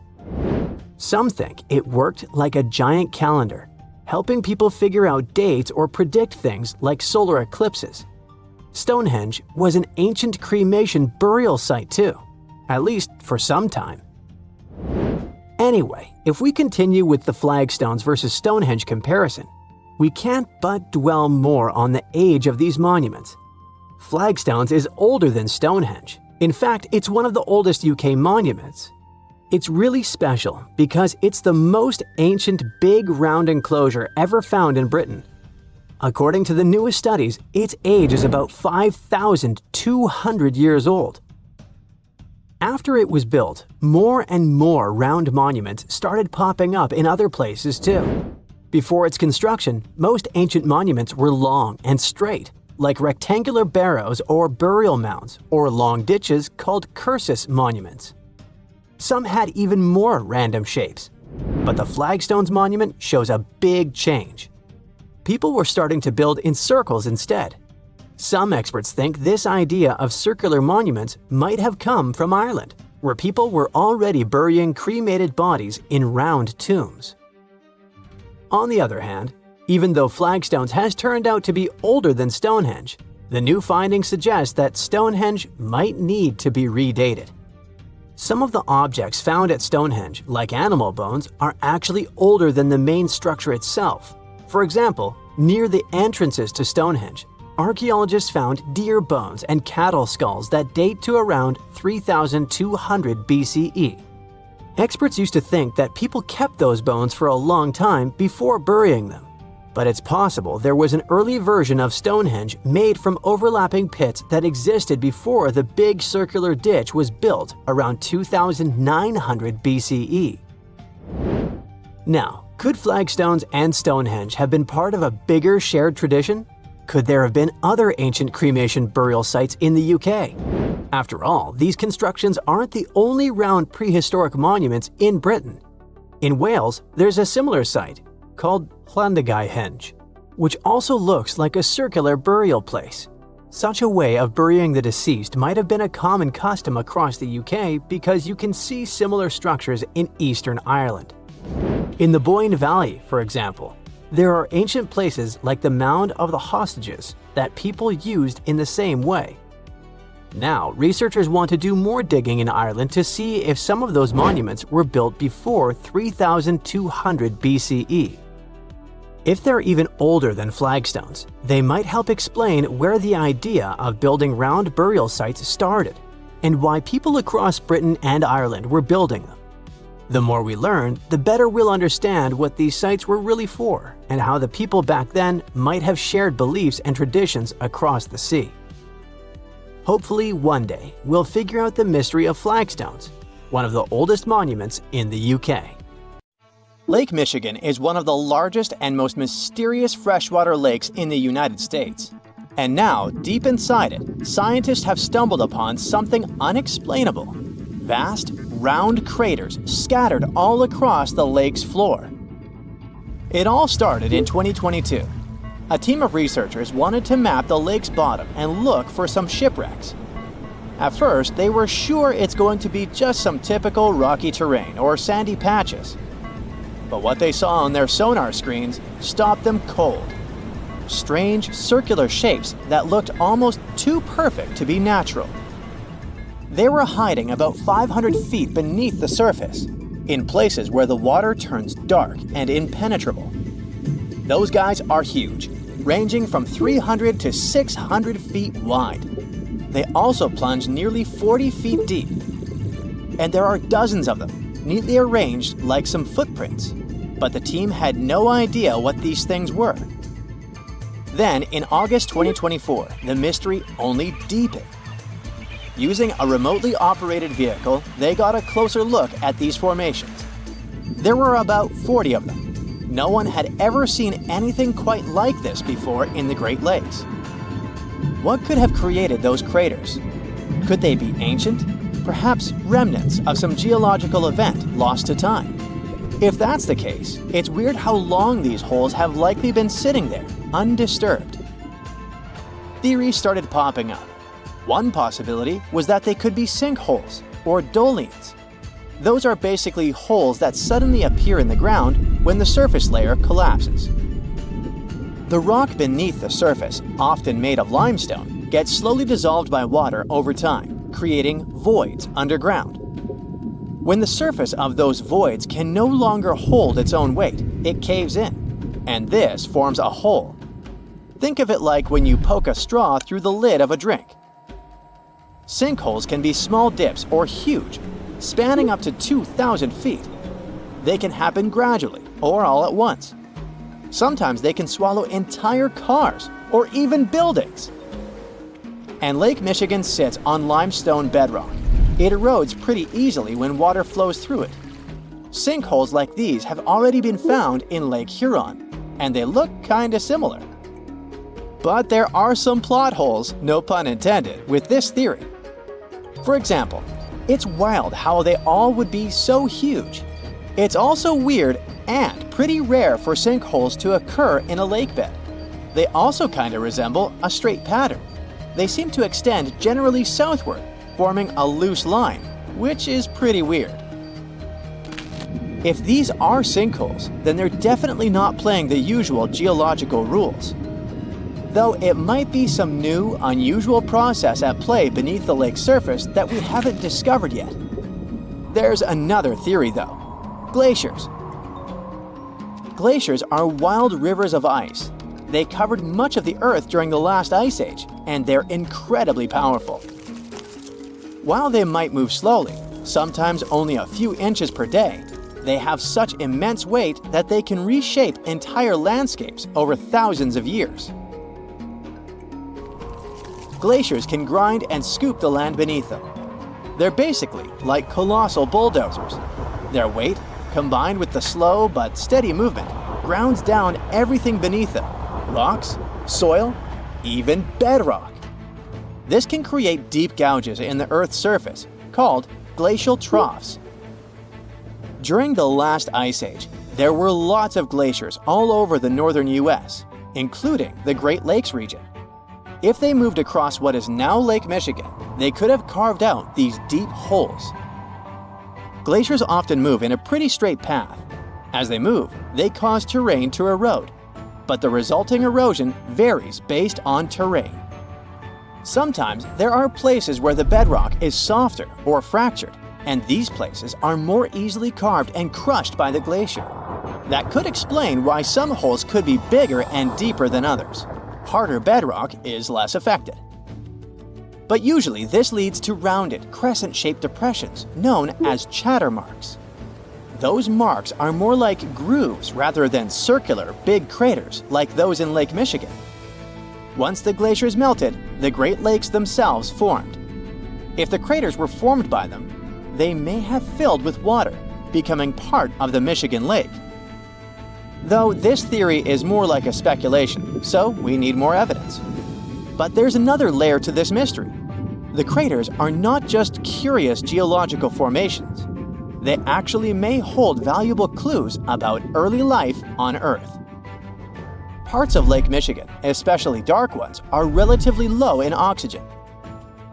It's like a lighter version of deep ocean environments that often have very little of this element. For example, hydrothermal vents deep in the ocean, underwater openings in the Earth's crust with some hot, mineral-rich water that are often very low in oxygen. But some organisms love places like these. For example, opossum shrimp. Teeny tiny shrimp-like creatures that love cold, deep waters.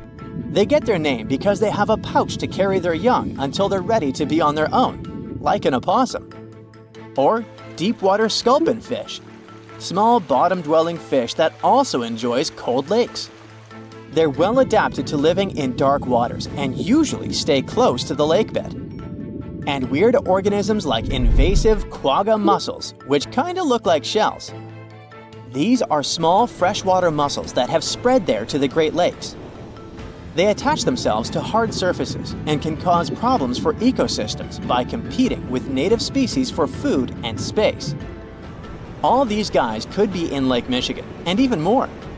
There might be microbes or even bacteria that are specially adapted to these harsh conditions, just like it was in Lake Huron. There's only a handful of creatures that could survive deep within these craters, and studying them could give us insight into how life once flourished in Earth's ancient, oxygen-poor oceans. That's because it's in places similar to these where some of the earliest life forms thrived. Early Earth had an atmosphere with little oxygen, although it was much more hot and ancient microbes adapted to this. The Great Lakes, especially Lake Michigan, have always had a bit of a ghostly reputation. Like even this mission was organized to study the shipwrecks. There were about 6,000 of them in the Great Lakes. Many of these wrecks are still sitting on the lake beds, preserved by the cold, fresh waters. And shipwrecks aren't the only strange things tied to the Great Lakes. Over the years, there have been stories of unexplained disappearances. Boats and even planes have vanished without a trace.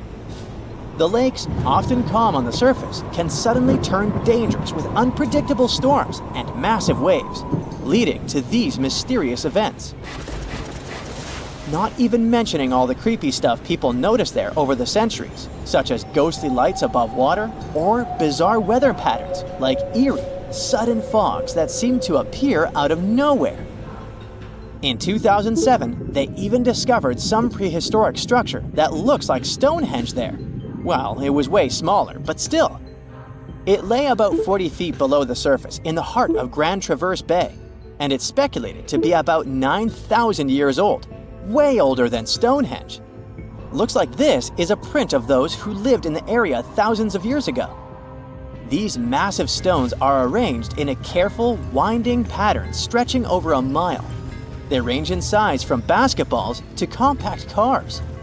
But one, in particular, stands out. A boulder 3.5 to 4 feet tall, 5 feet wide.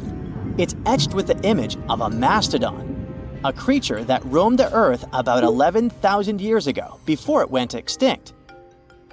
It probably sank there during the end of the last ice age we mentioned. This period had reshaped the region. This place is underwater now, but back in the day, it was still dry land.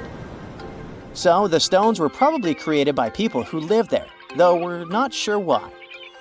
Were they used as hunting blinds? Or was it some sort of an ancient calendar? Who knows? Only about 15% of the Great Lakes floors have been explored. Now, scientists are gearing up for a deeper dive into this mystery, both literally and figuratively.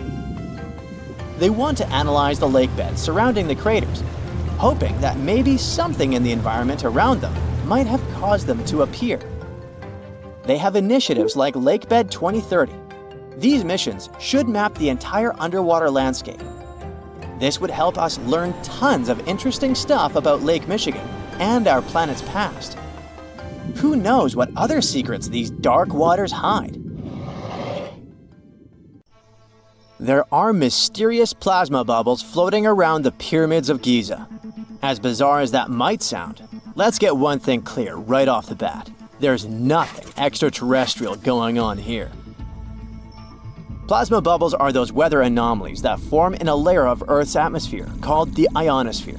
This is an invisible layer surrounding our planet that stretches roughly from 50 to 400 miles above Earth's surface, right at the edge of space.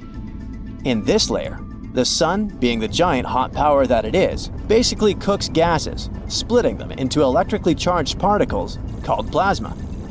Here's where it gets interesting. At night, especially near the equator, these charged particles get disturbed, and when a bunch of them suddenly vanish at the same time, it forms what we call a plasma bubble. Imagine it like a big empty pocket where the plasma is missing or its quantity is lowered. But it's only considered a plasma bubble if this phenomenon occurs on a large scale. typically around 62 miles in size. If you're already packing your suitcase for Egypt and have put binoculars to look at the tips of the pyramids, I'm sorry to say that we can't see these plasma bubbles with the unaided eye. It's all happening way above our heads, completely invisible to us. Scientists need to use special equipment, like the Latitude Long Range Ionosphere Radar, or LARID, to detect these bubbles. This advanced technology helps researchers track and observe the movement and formation of plasma bubbles in real time. This formation, by the way, can be triggered by solar storms. That brings us to November 2023, when an impressive solar storm occurred.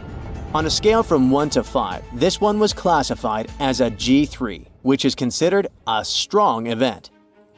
Solar storms occur when sunspots are basically cooler, darker areas on the sun's surface, release bursts of energy into space. These flares triggered several geomagnetic storms on Earth. While this might sound like doomsday stuff, it didn't disrupt our daily lives too much. In fact, it was great news for skywatchers, since the solar storm created stunning auroras, with the northern lights visible as far south as Greece and Turkey. But this particular storm in 2023 also had another interesting consequence. It caused the largest plasma bubble ever recorded by the Chinese radar.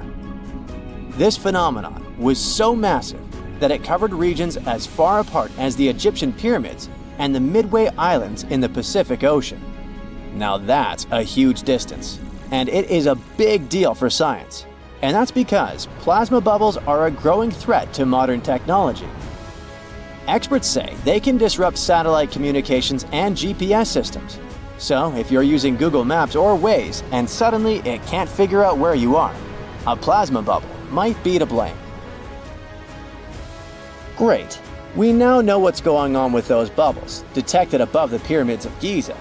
But things get even weirder inside this ancient construction. Apparently, the Great Pyramid of Giza has the ability to concentrate electromagnetic energy within its interior. A couple of years ago, a group of researchers decided to see what would happen if they took this ancient architecture and hit it with radio waves. I mean, waves that are similar to the kind your phone uses, but on a much larger scale, up to 1,900 feet long. But since they couldn't just start blasting radio waves at the actual pyramid, they did the next best thing: computer modeling. Using these simulations, the researchers discovered something incredible. The Great Pyramid can actually concentrate electromagnetic energy within its internal chambers, as well as underneath its base, where an unfinished chamber is located. By concentrate, I mean something like trap it. For example, when you shout into a cave, you hear your voice echo back, right? The sound waves don't just disappear, they bounce around and get focused. Similarly, when radio waves hit the pyramid, they don't just pass through or around it. Instead, they get absorbed, bounce around, and focus inside and underneath the pyramid. Our list of mysterious phenomena surrounding the Egyptian pyramids doesn't end there. Inside the pyramid, there's a long, narrow passage that leads to what's known as the King's Chamber. This room sits at the center of the pyramid, and it's believed to have been the final resting place of Pharaoh Khufu, the ancient Egyptian leader who commissioned the entire thing over 4,000 years ago. When visitors step into the King's Chamber, two things normally strike them: the room's incredible acoustics and its heavy, imposing structure, which is entirely lined with red granite. Recently, scientists have started to connect these two facts. Some researchers now believe that the King's Chamber might be able to catch or pick up sound energy generated from other parts of the pyramid. In other words, this room might have been designed to amplify sound in a way that no other chamber in the pyramid can. To test this theory, researchers conducted an experiment where they sang in the Queen's Chamber, which is located directly below the King's Chamber. Here's where it gets wild. The music couldn't be heard in the lower underground rooms of the pyramid, but it sounded loud and clear in the King's Chamber. One possible explanation for this is the type of stone used in the King's Chamber: pink granite. Granite is known for its piezoelectric properties, meaning it can absorb energy from its surroundings, like sound vibrations, and convert it into electrical energy. This suggests that the chamber's unique acoustics might be due to more than just the shape of the room. It could be that the granite itself plays a role in amplifying and concentrating sound waves. According to scientists, these discoveries open up a whole new field of research into the pyramid's potential. Could the ancient pyramids have somehow harnessed the energy created by sound waves, or even Earth's natural vibrations? It might sound far-fetched, but considering the granite's piezoelectric properties are well documented in modern science, it's not entirely impossible. Who knows? Maybe we've only just scratched the surface of what the pyramids were truly capable of. Speaking of just scratching the surface, there's even more to think about, like how the pyramids ended up in such a perfect location. It seems the builders lined up the Great Pyramid with the cardinal points, meaning its sides are almost perfectly aligned with the four main directions: north, south, east, and west. There are many theories about how they did it, but one study suggests that Egyptians might have used the fall equinox to achieve this perfect alignment. During the equinox, the sun rises and sets directly in the east and west. It probably made it easier for builders to use the sun's position as a guide. By watching the sun during this time, they could make sure the pyramids were positioned just right. If we think about all these strange things about the pyramids, I mean their perfect alignment, the ability to concentrate radio waves, and the materials used in the chambers that might generate electrical energy, could the real purpose of the pyramids actually be much more complex than just being tombs? Well, Nikola Tesla thought so. It is said that the famous inventor and engineer was kind of obsessed with the Egyptian pyramids, and he wondered if they might actually be giant energy transmitters. He believed the shape and position of the pyramids could help them function as huge generators, capable of producing free, limitless energy.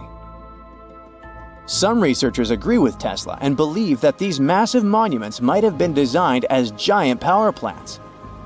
According to their theory, builders could have figured out how to move ions, those electrically charged particles in the atmosphere, by placing materials like copper, gold, and silver around the pyramids. So, it's definitely possible that the ancient Egyptians created a sustainable, renewable power source. Although this is a very interesting thought, we haven't been able to confirm this theory, and the true purpose of the pyramids remain one of humanity's biggest mysteries. Hey now, get ready to dive into the Sea of Mysteries, also known as the Black Sea. It is the largest inland body of water in the world, bigger than the entire state of California. It has dozens of lost ships and some secret underwater tunnels. And some people believe it's an ancient quarry that was mined out in 6 stages. The Black Sea has distinct vertical layers that don't mix, with higher and lower salinity. The salty water comes from the Mediterranean, and fresh water comes from rivers. 10 of the largest rivers in Europe flow into the Black Sea.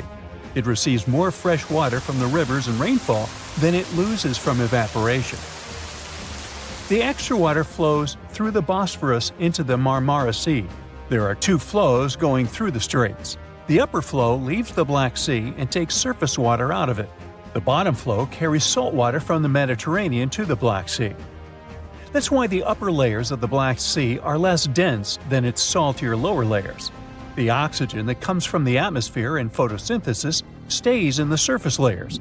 Everything deeper than about 300 feet in the middle and up to 500 feet near the edge is not fit for life.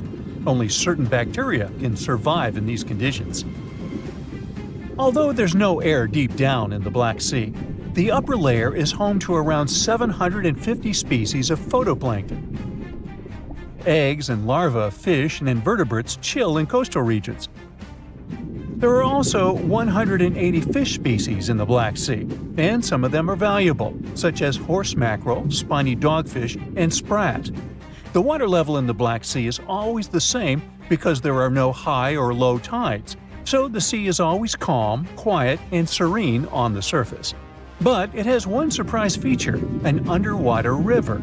It's a current of salty water flowing through the Bosphorus Strait and along the seabed.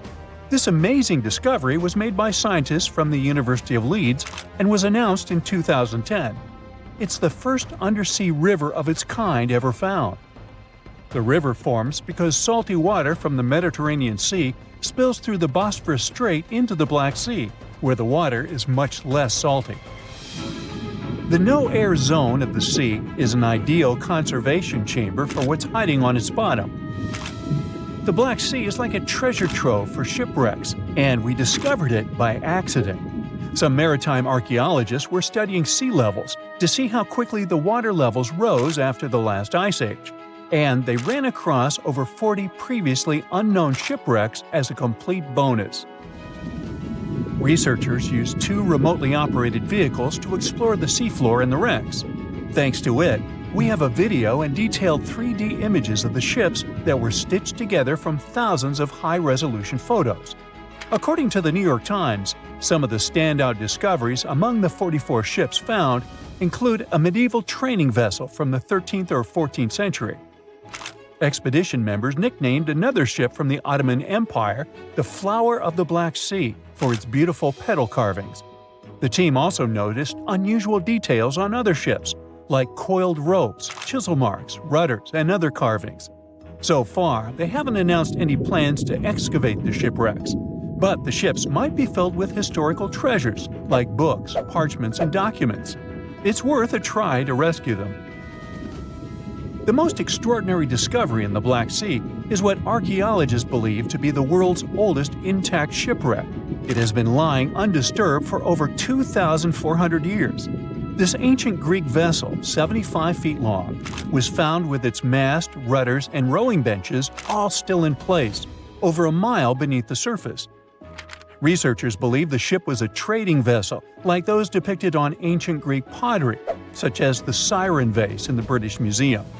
This vase, or vase, dating from the same period, shows a vessel carrying Odysseus past the Sirens. The team took a small piece for carbon dating, and the results confirmed it as the oldest intact shipwreck known to humankind. The fact that it's so elaborate and well-preserved deserves a standing ovation for shipbuilders of the ancient world. Without microbes, worms, or other creatures to eat away the wrecks, it's no wonder the ships are in almost perfect condition.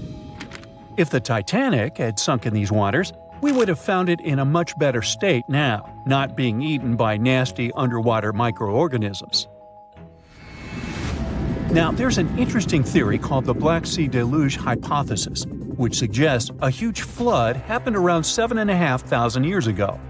2 geologists in the 1990s suggested that at the end of the last ice age, when the Earth's climate was heating up, ice sheets were melting and sea levels were rising.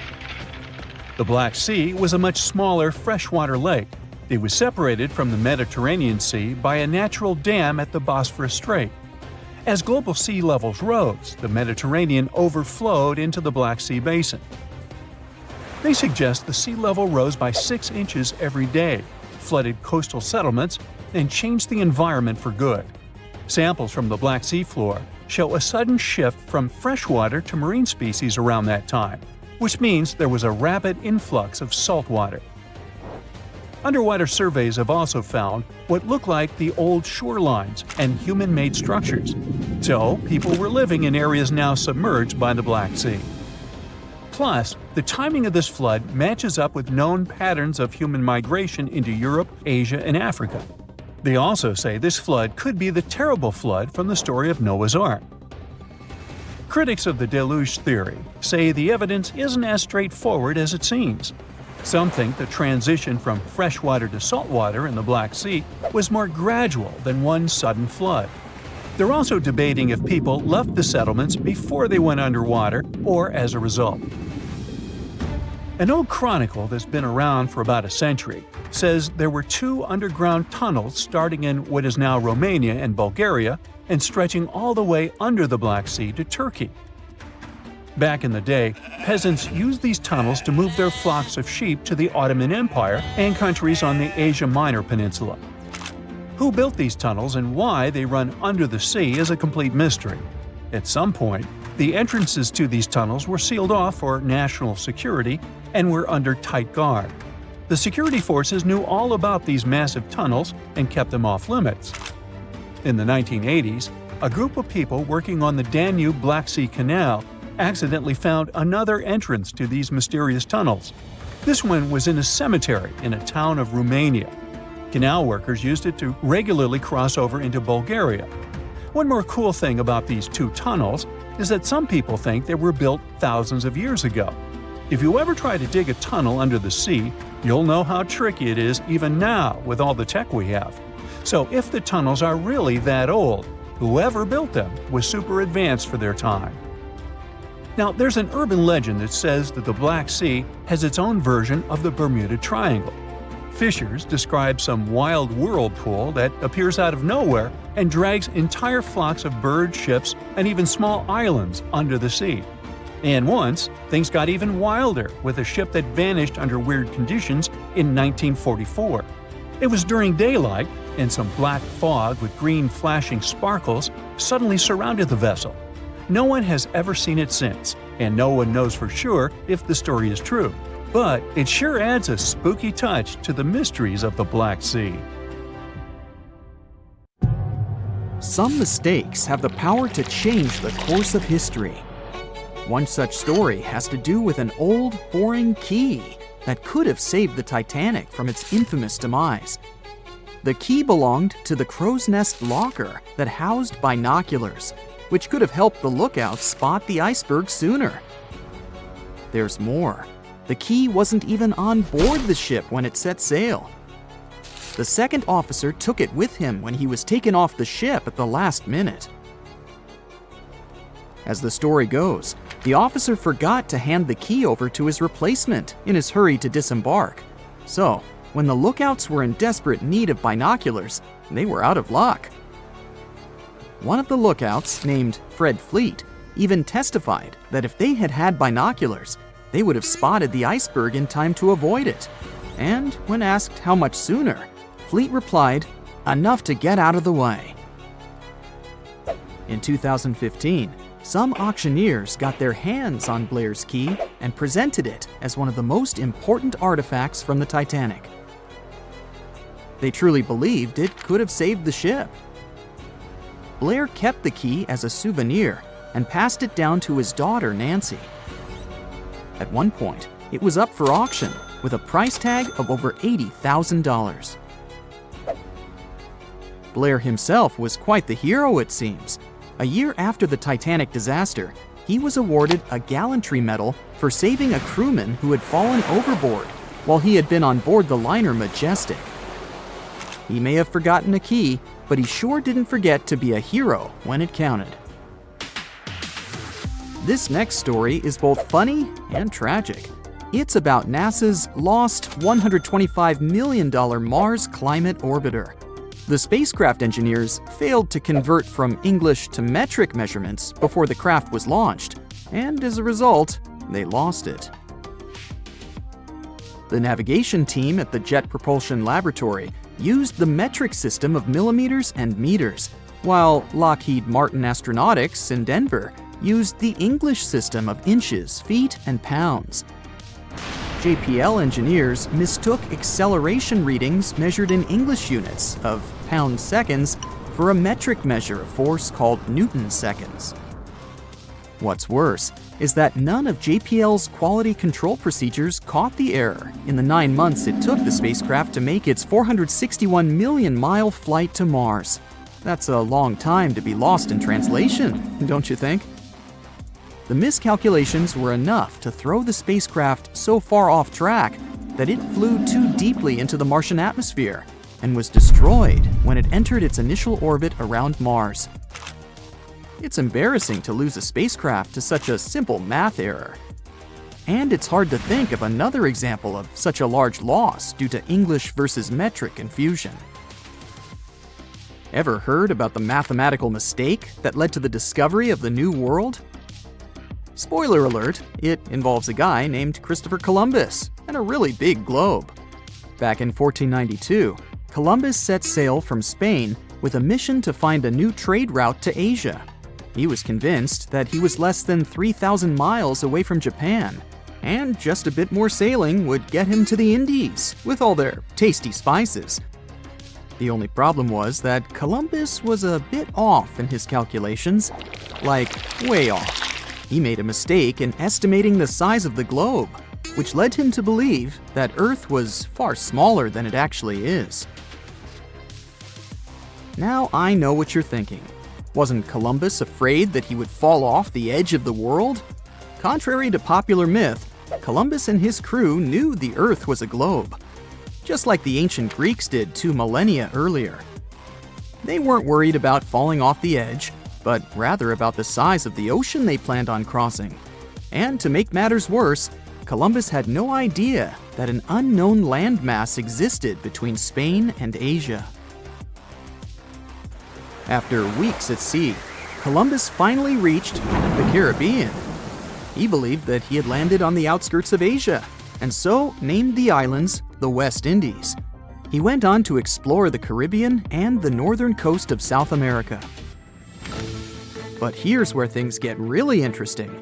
Even though Columbus insisted until his last day that he had reached Asia, another Italian explorer named Amerigo Vespucci mapped the eastern shore of South America down to Brazil and proved conclusively that Columbus had actually discovered a whole new world. A German mapmaker saw Amerigo's maps and labeled the new landmass America after him. And since his maps were super popular at the time, the name stuck.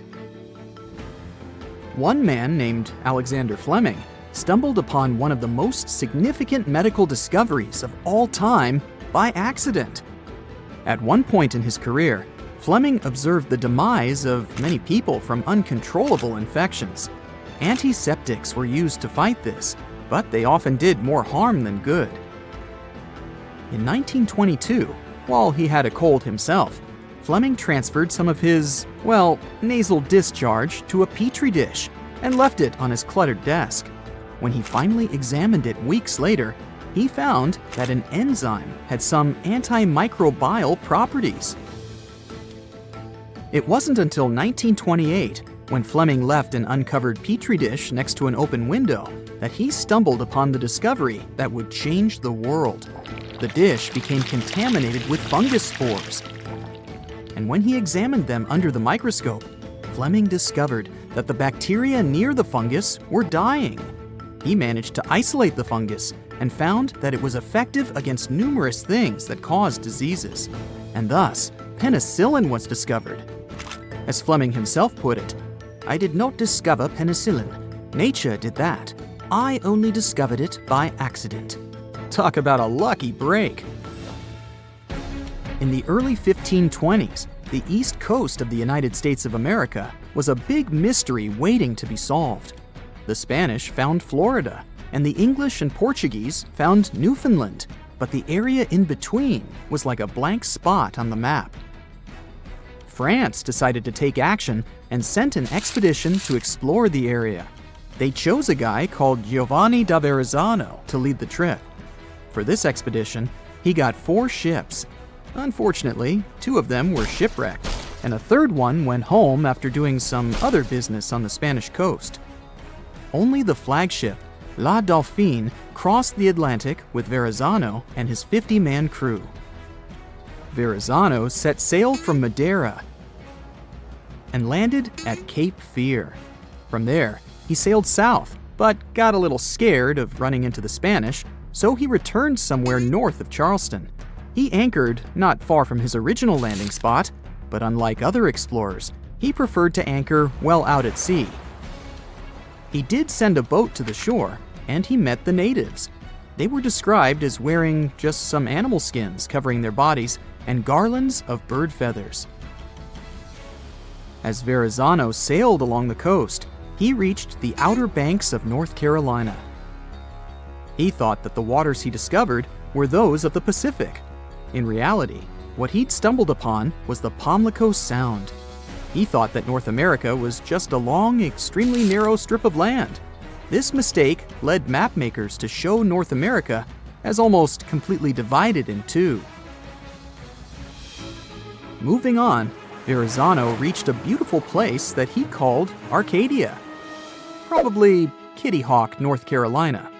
Sailing further north, he missed the entrances to Chesapeake and Delaware Bays because he kept quite far from the coast until New Jersey.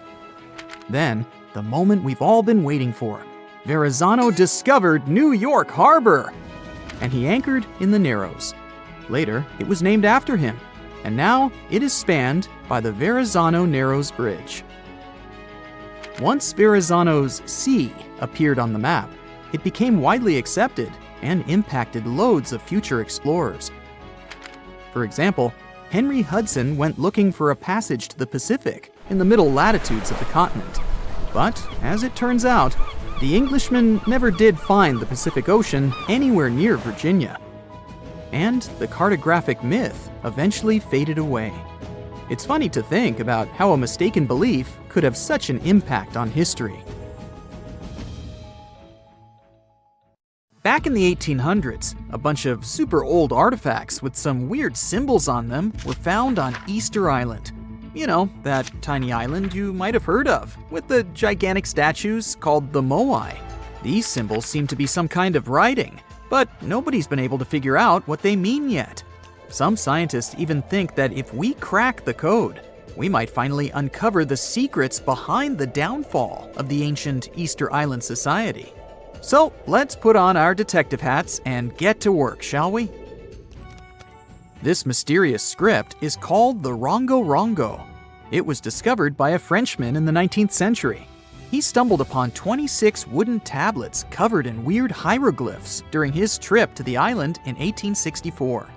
The locals seem to have drawn pictures of animals they had never seen before on the tablets, using sharp stones, and gave each one a unique name. He thought they were pretty cool and suspected that they might be a remnant of some ancient writing system. Another fun fact about Rongo Rongo: it's a word that comes from the local language of Easter Island, and it means to recite, to declaim, or to chant out. The wooden tablets on which these glyphs were found might not have been in the best shape when they were discovered. Some were weathered, burned, or damaged. The glyphs were also spotted on a Birdman statuette and 2 other ornaments. These words were written in between lines on the tablets. Some of them were even ridged, with the inscriptions falling within channels created by the fluting. The images themselves are shaped like humans, animals, plants, and geometric shapes. Quite a diverse group. And here's something interesting. Every symbol with a head is oriented with the head facing up, either forward or to the right. The orientation of the writing is itself weird. According to a local tradition, the tools used to make the carvings were obsidian flakes, or small shark teeth. Deciphering these glyphs has proven to be a bit of a head-scratcher. 3 big barriers make it tricky: the limited number of texts overall, the lack of illustrations and context to help us understand them, and the fact that the language used on the tablets is not well known. Some people even think that these glyphs aren't real writing, but more like fancy symbols that don't have any real language behind them. It was also suggested that they might have been used as a sort of memory aid, or just for decoration. The way they're so carefully carved into the tablets makes it clear that the people who made them wanted to get a message, whatever that is, across. We'll probably never know whether that message was just for funsies, or to pass down important stories from one generation to the next. Researchers have been struggling with this ancient script for a while now, but it seems they've made some progress recently. They took a look at the tablets using all sorts of cool techniques like radiocarbon dating, and found out that they were made between 1810 and 1870 from local wood. One tablet, in particular, was in pretty rough shape, but the scientists created a 3D model and managed to spot some hidden glyphs that weren't visible before. One researcher said they found some grooves that were probably used for writing, just like drawing lines on a blank piece of paper to make sure your writing is perfectly horizontal. Another super mysterious script that scientists have yet to decipher is called the Indus Valley script. It's made out of a bunch of symbols that were used by the ancient Indus Valley civilization. but specialists are not entirely sure what their purpose was. For starters, the symbols are crazy short, so it's hard to figure out if they represent a full language system. Also, there's no other similar writing to compare it to. Various inscriptions from different periods also show that it hasn't changed much over time. Some folks think it might not even be language related at all, while others think it could be part of the Dravidian family of languages typical of South Asia. Linguists have also been working for centuries trying to figure out the mysterious hieroglyphics left behind by the Maya on monuments, pottery, and bark paper books. As we decode more and more of these ancient symbols, we're gaining a deeper understanding of the Maya civilization's social and historical aspects. For the longest time, many scholars thought that the Maya script wasn't even a language at all. Who can blame them though? Those glyphs are seriously complex and visually striking, but thanks to the groundbreaking work of a skilled ethnologist in the 1950s, we now know that the script is phonetic. It's a way of spelling words where each letter represents a sound you make when you say it out loud. As more and more linguists started taking an interest in the script in the 70s and 80s, it became clear that it was a fully functioning writing system that could express any spoken sentence with clarity. There's still a lot of decoding left to be done though, with countless carvings and inscriptions still waiting to be deciphered in jungle ruins and museum closets. There's no telling what other secrets we might uncover about this fascinating civilization. Back in 1908, an Italian archaeologist went on an adventure through the ruins of an ancient palace on the south coast of Crete. Among the dust and ashes in an underground depository, he stumbled upon something pretty cool, a golden-hued disc that was almost intact. This disc has become one of the most famous mysteries in archaeology history. It's called the Phaistos disc. It's a big clay plate that's covered on both sides with a spiral of weird stamped symbols that circle clockwise towards the center. These symbols are pictograms that show all sorts of things, like a person walking, a tattooed head, a helmet, an arrow, manacles, cats, eagles, and more. But here's the kicker. Nobody has been able to translate the symbols. Since then, many scholars have made attempts to decipher the code, but no luck so far. It's thought that the symbols might be part of Linear A, a script unconnected to any known language. But some experts suggest it could be syllabic writing related to various other languages, like Homeric Greek or Indo-European. Thousands of years ago, there was a mysterious European culture called the Vinca culture. These folks were so cool that they even had their own writing system, which is still one of the earliest known in the world. But there's a catch here too. You guessed it, no one has been able to decipher their script yet. The Vinca culture thrived thousands of years ago, and they were located in today's Eastern European territory. They got their name from the village of Vinca, which was only a small distance downstream from Belgrade on the banks of the Danube River. A team of Bulgarian archaeologists found recently a 7,000-year-old inscription covered in Vinca script. It's the oldest find of its kind in Europe. These symbols were carved into a ceramic tile, and researchers believe they carry information about the local calendar and important events. The Vinca culture was seriously advanced. They even knew how to write on wet clay using a sharp object. It doesn't seem like much these days, but it's a lot to expect from people who lived thousands of years ago. The Voynich manuscript also caused quite a debate between linguists and historians. Is this old book proof of a long-forgotten civilization, or just a clever prank? This manuscript is full of text that even the smartest code breakers haven't been able to figure out. Written way back in the 15th century, it was discovered by a book dealer named Wilfrid M. Voynich back in 1912, hence the name. If it's a trick, it's truly convincing. The handwriting is beautiful, and there are even patterns in the text that match up with other languages. The dark days are mysterious natural phenomena that have occurred only a few times in the history of humankind. We can write them off as eclipses or just some weather events, but in reality, they're very creepy, and we have no idea why they happen. So, what are these dark days anyway? What's so strange about them? Let's try to find out. The sun is off. What are we gonna do? That's what the residents of Yamal, Siberia asked meteorologists on September 18, 1938. In the morning, instead of going to work, they all gathered at the weather station. They were waiting for answers. All because on that day, they observed something inexplicable, an eclipse which they later nicknamed the Black Day. And neither astronomers nor meteorologists can explain what happened back then. Here's how one of them described this event. At 8:30 a.m., we noted a decrease in light. At the same time, the color of the clouds began to acquire a yellowish-brown, sometimes red-brown hue. By 9 a.m., the lighting had changed dramatically. It was as if you were looking at the world through a dark light filter. The brown tones of the clouds intensified. By 10:30 a.m., the sky and earth didn't differ from each other in lighting and color. Everything seemed homogeneous, black, absolutely devoid of light. Pretty creepy, right? And that's not all. The city was also plunged into complete radio silence. Meteorologists couldn't even contact the authorities, and local residents were unable to set up any stations. Everyone was in the dark, both literally and figuratively. Meteorologists decided to try and launch several flares. The flares soared into the air towards the heavy dark clouds hanging over the city and disappeared.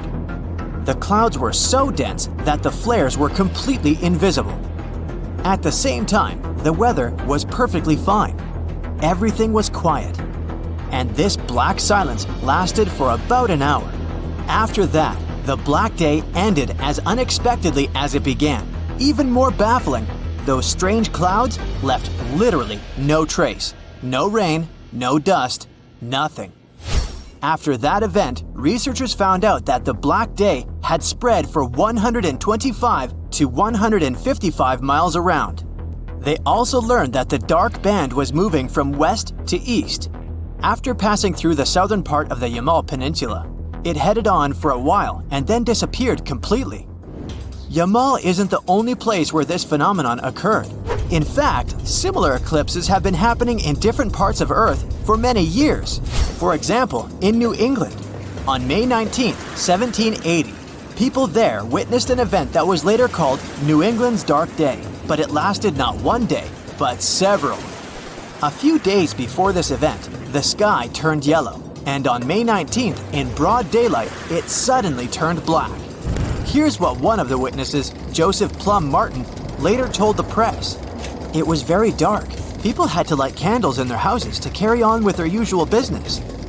The night was as uncommonly dark as the day was. The smell of soot reigned in the air. Nearby rivers were covered with a thin layer of ash. When the real night came, people noticed through the clouds that the moon had turned dark red. Only a couple of days later, people were finally able to see stars through the veil of clouds. And then, everything suddenly returned to normal. No one had any idea what had happened. 22 years later, on June 2, 1802, a schooner named El Dorado sailed across the Pacific Ocean. Suddenly, they were overtaken by complete darkness. There was no storm, and the ocean was completely calm, but the whole sky was covered with black clouds. These clouds dissipated after half an hour and left no trace. And again, 74 years later, one of the dark waves happened in Wisconsin on March 19, 1886. It was 3 p.m., and this time, the wave was very short. It lasted only 5 to 10 minutes. A sudden night fell on the city. Frightened horses were neighing, and terrified people were running around, trying to find a place to hide. When everything calmed down, local newspapers reported that the wave passed from west to east. There was no solar eclipse, no winds or hurricanes, nothing that could cause the darkness over the city. And finally, once again, it happened on December 2nd, 1904, in Memphis. Or rather, that's what rumors claim, since there's no scientific evidence of this event. It was clear and cold dawn over Bluff City. People were doing their usual Friday morning chores. Then, around 9 in the morning, without any warning, the sun suddenly disappeared from the sky. It took only a minute for the bright sunny day to turn into pitch darkness. People interrupted their work, and children in schools were completely terrified. And just like in previous cases, the weather was perfectly calm. It lasted for about half an hour and then suddenly ended. A little later, following a mysterious eclipse, a ferocious storm hit the city. So, what's going on? All these strange cases can surely be explained scientifically, right? Well, actually, scientists don't have a definite answer. All these events are very similar, but we don't have a single explanation that could cover them all. Let's take a look at some theories. The first thought that comes to mind, it's probably a partial or total eclipse. But no, this is not the case. There were no eclipses on those days, and even if we consider this theory, before any eclipse, the sky darkens gradually. Eclipses themselves only last a couple of minutes, certainly not a few hours or even days. Also, unlike eclipses, these events were local to specific cities. Well, maybe it's some other astronomical event. Some scientists believe that during the event on Yamal, a band of cosmic dust touched Earth, but later they found out that no astronomical bodies approached the planet that day. Alright, any other ideas? Forest fires could be the reason. When a large area of forest is burning at the same time, a column of air can rise to great heights, like 3 to 4 miles. These airflows carry ash and other burnt stuff to different places, and since all these things are so high in the sky, they simply freeze there and turn into something resembling black clouds. That was probably the case for New England. At that time, a wave of forest fires broke out in Canada. They could easily spread through the north of the US. Also, just look at this description. Yellowed sky, the smell of soot, ash on the water. Everything sounds logical, but this theory of fires only works for the event in New England. What about the other cases? Where would you find a forest fire in the middle of the Pacific Ocean, for example? Alright, moving on. Scientists tried to explain the story from Memphis by saying it could be a hurricane, but the black cloud swept through the city before the storm, not during or after it. And it wasn't some kind of typical storm cloud, it was full-fledged night darkness. So what's really going on? Now, meteorologists call this phenomenon a local decrease in the transparency of the atmosphere. Unlike solar eclipses, this darkness is denser. It also covers only a small area. The transparency of the atmosphere is its ability to let through radiation and light. It's basically, how well can I see distant objects? Everything can get dark and blurry, for example, because of the dust in the air, volcanic eruptions, fogs, and so on. So, according to this theory, dark days are just an extreme drop in the transparency of the atmosphere. But it's still strange. If that's the case, shouldn't everything have been covered with thick fog or something like that? Yeah, it was very dark, but when people lit the lamps, the visibility was pretty good.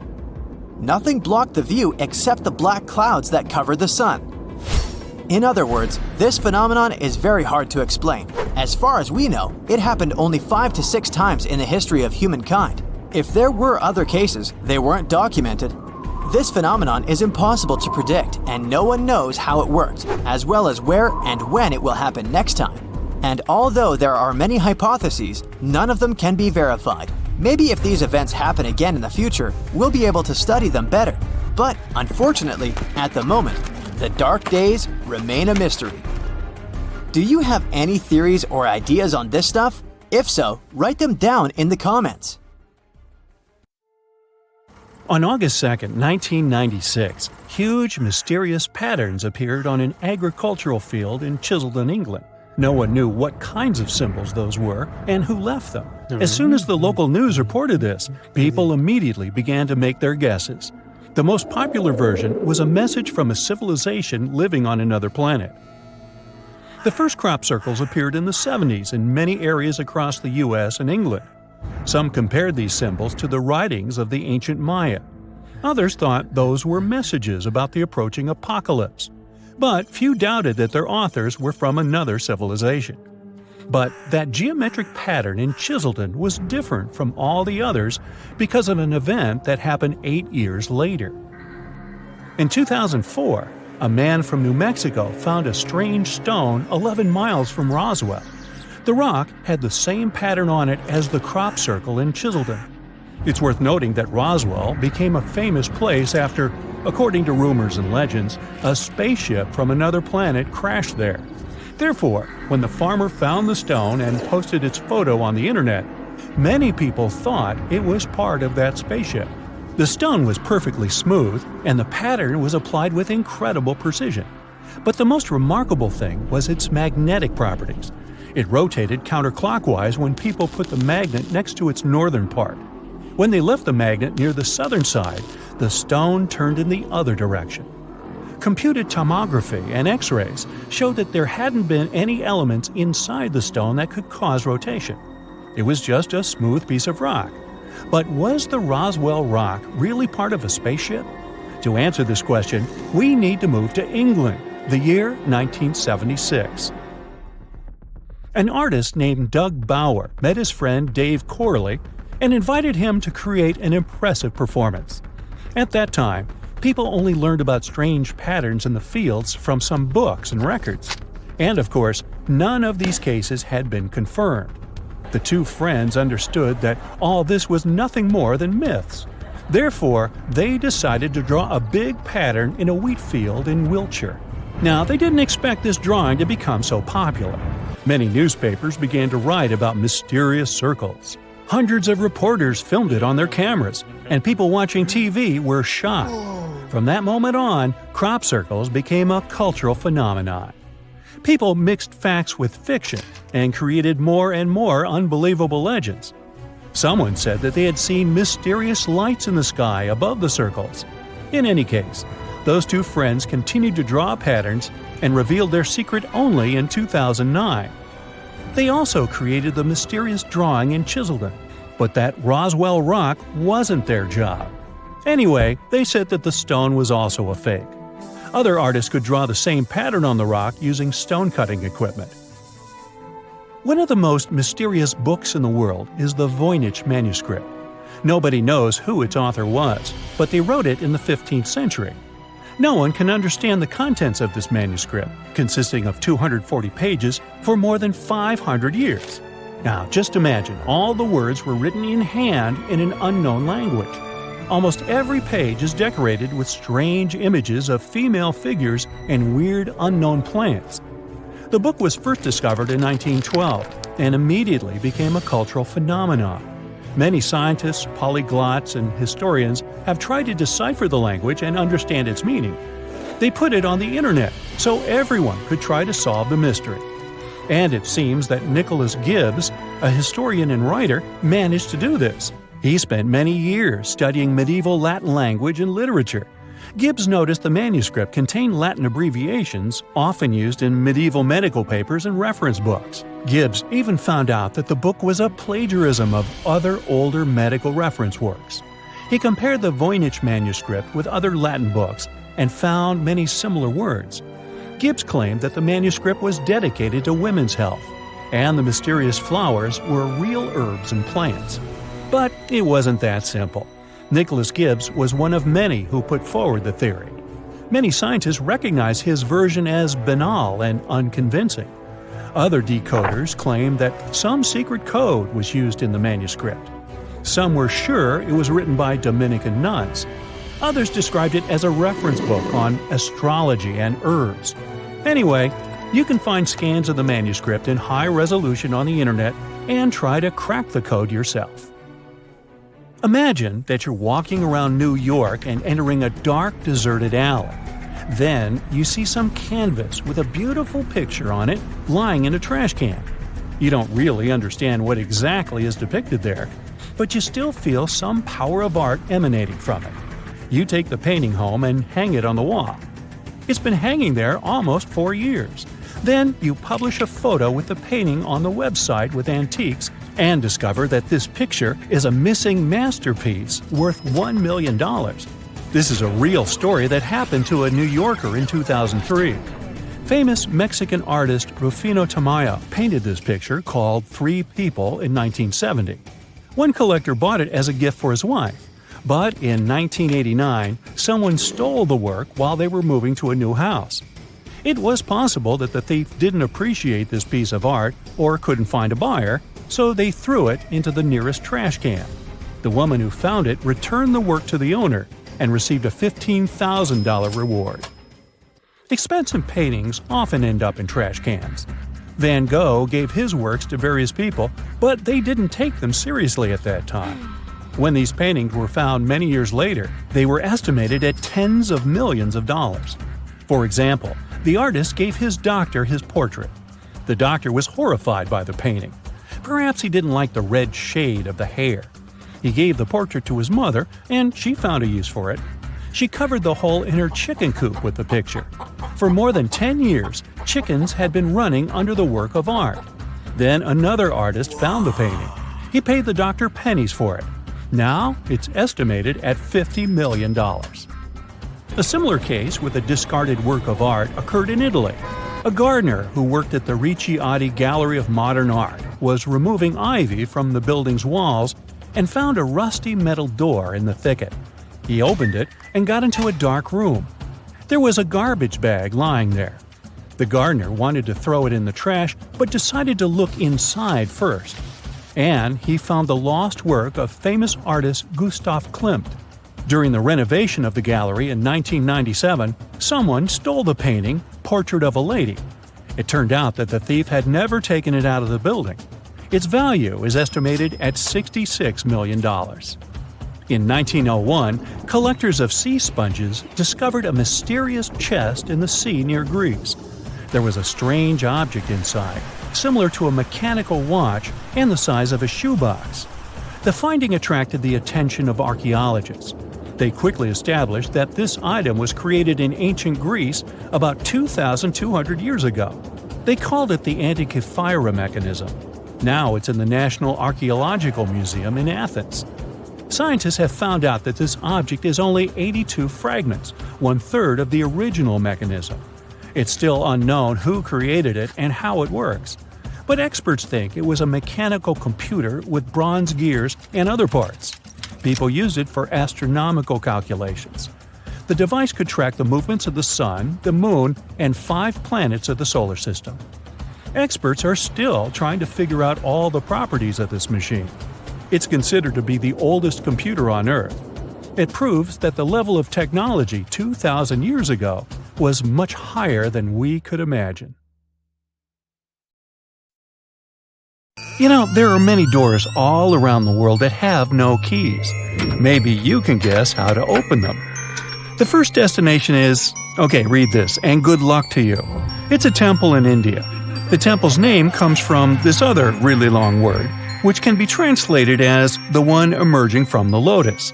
This temple is one of India's most popular and sacred places. It's one of 108 temples of this word. It dates way back. It was mentioned in Tamil literature in the 6th century. Flash forward to our time. In 2011, the Indian Supreme Court decided to document the valuables of the temple because they had been informed that the place might have been misused. To do so, they had to open the doors that had been closed for centuries. The committee went to the temple and discovered 6 huge secret vaults that held unbelievable treasures. After the chamber doors opened, they found at least $22 billion worth of golden idols, necklaces, and coins.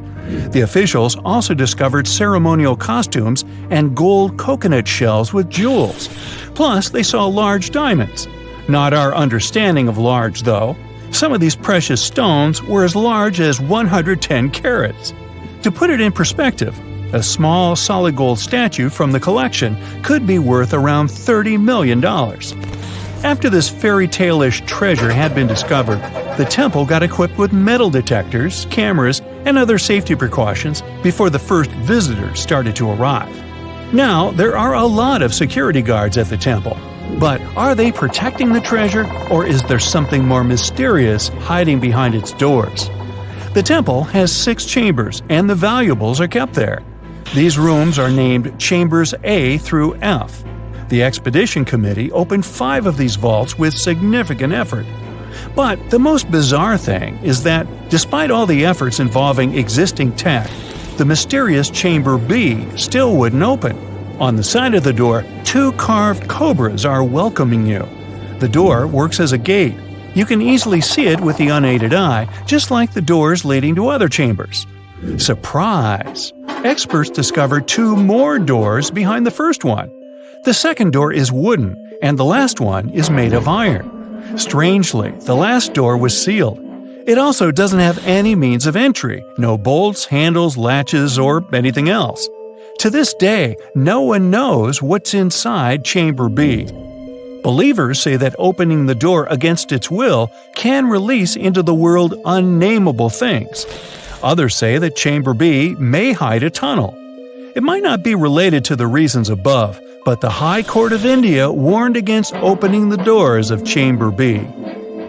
Now, in 2010, David Crespi, a French engineer, visited Machu Picchu. He discovered a strange door in one of the main buildings. The door was in a narrow path neither tourists nor archaeologists used very often. David believed that the place was an entrance the Incas had sealed for some reason. He contacted archaeologists and authorities right away. They promised him to start investigating the area in the near future and let him know about his potential discovery. Well, months passed, but he didn't get any news. No response to his emails and calls. In 2011, he found an article by Terry Jamin about Peru. David reached out to him in no time. He described his finding to Jamin. After that, Jamin and other archaeologists went to Machu Picchu to investigate the secret door. They concluded that this door was indeed an entrance sealed by the Incas. The researchers confirmed the existence of 2 entrances found behind the famous door.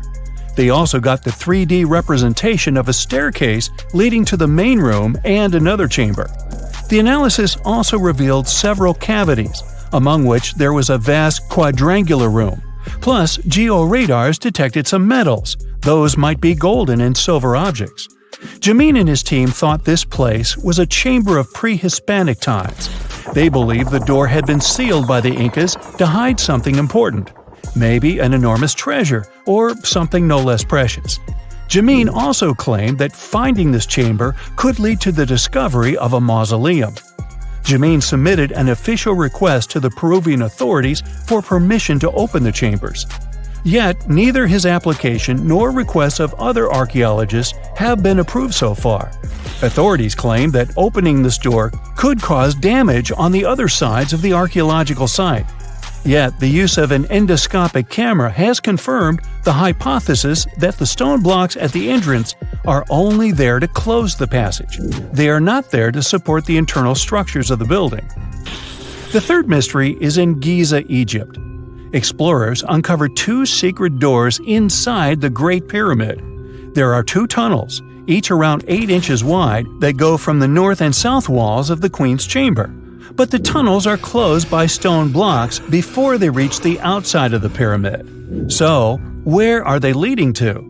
No one really knows the true purpose of these tunnels. Some archaeologists think these doors might be hiding a yet undiscovered chamber. Egyptologist Zahi Hawass explained how these doors were first found. A robot designed for this expedition was sent inside the shafts of the Queen's Chamber to find out what was there. The research team attached a camera to the robot. The footage revealed that behind the stone door, there was another sealed door. The archaeologists were thrilled to see this door instead of just a dead end. The structure of the stone door blocks the other doors perfectly. Experts think it's an incredible bit of engineering. Now, it's not possible to reach the door because it's behind a huge stone block. But archaeologists are trying to find a way to get there without damaging other parts of the structure. These new discoveries have only raised more questions instead of answering the already existing ones. Secrets are still waiting to be revealed. Our final stop is the Taj Mahal, a monument to love. Mughal Emperor Shah Jahan made this memorial to honor the memory of his beloved wife, Mumtaz Mahal. The total number of doors in the Taj Mahal is so great, this video would be days long if we started talking about all the sealed rooms. Experts think that if someone opened these doors after they've been closed for so long, it'd release carbon monoxide. And when this gas meets the marble, it forms calcium carbonate. That's why this could lead to the appearance of cracks in the minarets of the Taj Mahal. Also, a legend says that if these doors get open, a dreadful curse will be unleashed from the mausoleum's underground chambers. And here's a bonus from Canada: the door of room 873. This is a room at the Fairmont Banff Springs Hotel, which opened in 1888. The story goes like this. Decades ago, someone committed a crime in this room. After the investigation, the hotel administration refurbished the room and rented it out to other travelers. But rumor has it, other guests who stayed in the room later also faced unpleasant situations. They reported hearing strange noises. The TV in the room kept flickering. It's guessed that the door of room 873 was sealed with bricks. Curious guests who heard these mysterious stories wander along the corridor where the room used to be and knock on the walls to contact potential ghosts. Well, which of these secret doors would you like to open? They used to call this island the Paris of the East, mostly because it had beautiful buildings with large gardens and impressive stone archways. But now, it's nothing like it used to be, with all the architecture almost entirely covered in tree roots and vines. Ross Island is a small territory in the Indian Ocean. It's located east of the Indian city of Port Blair. Though initially thought of as a jail, Ross Island eventually became a luxurious resort for the local administrators. They called this island a real treat for its more privileged residents. It boasted opulent bungalows, stained glass window panels brought all the way from Italy, neatly kept gardens, tennis courts, and even swimming pools. Soon after the complex was closed in 1937, a powerful earthquake hit the island. It caused a lot of damage, making it even more uninhabitable. The island is now in the administration of India and has become a tourist attraction for people interested in abandoned towns. Pieces of German architecture still lie hidden in the Namibian desert. The city of Kolmanskop, Namibia, was a luxury location at its peak in the early 1900s when German workers settled here looking for diamonds. This abandoned town used to have everything from a ballroom to a hospital and even a bowling alley. It all started to decline somewhere in the late 1910s when another diamond-packed location was found nearby. So, most of the people living here moved, leaving everything behind in search of more money. Kolmanskop has since been slowly occupied by sand dunes, while the hot temperature and low moisture help to preserve the buildings. This ghost town is also available for visitors. If it sounds interesting, you can book a tour in the nearby town of Lüderitz. Another abandoned castle dominates the view in Krakow, a city in Italy. The whole village sits atop a cliff that's 1,312 feet high. The founders liked this location since they knew it would be easy to defend themselves from unwanted guests.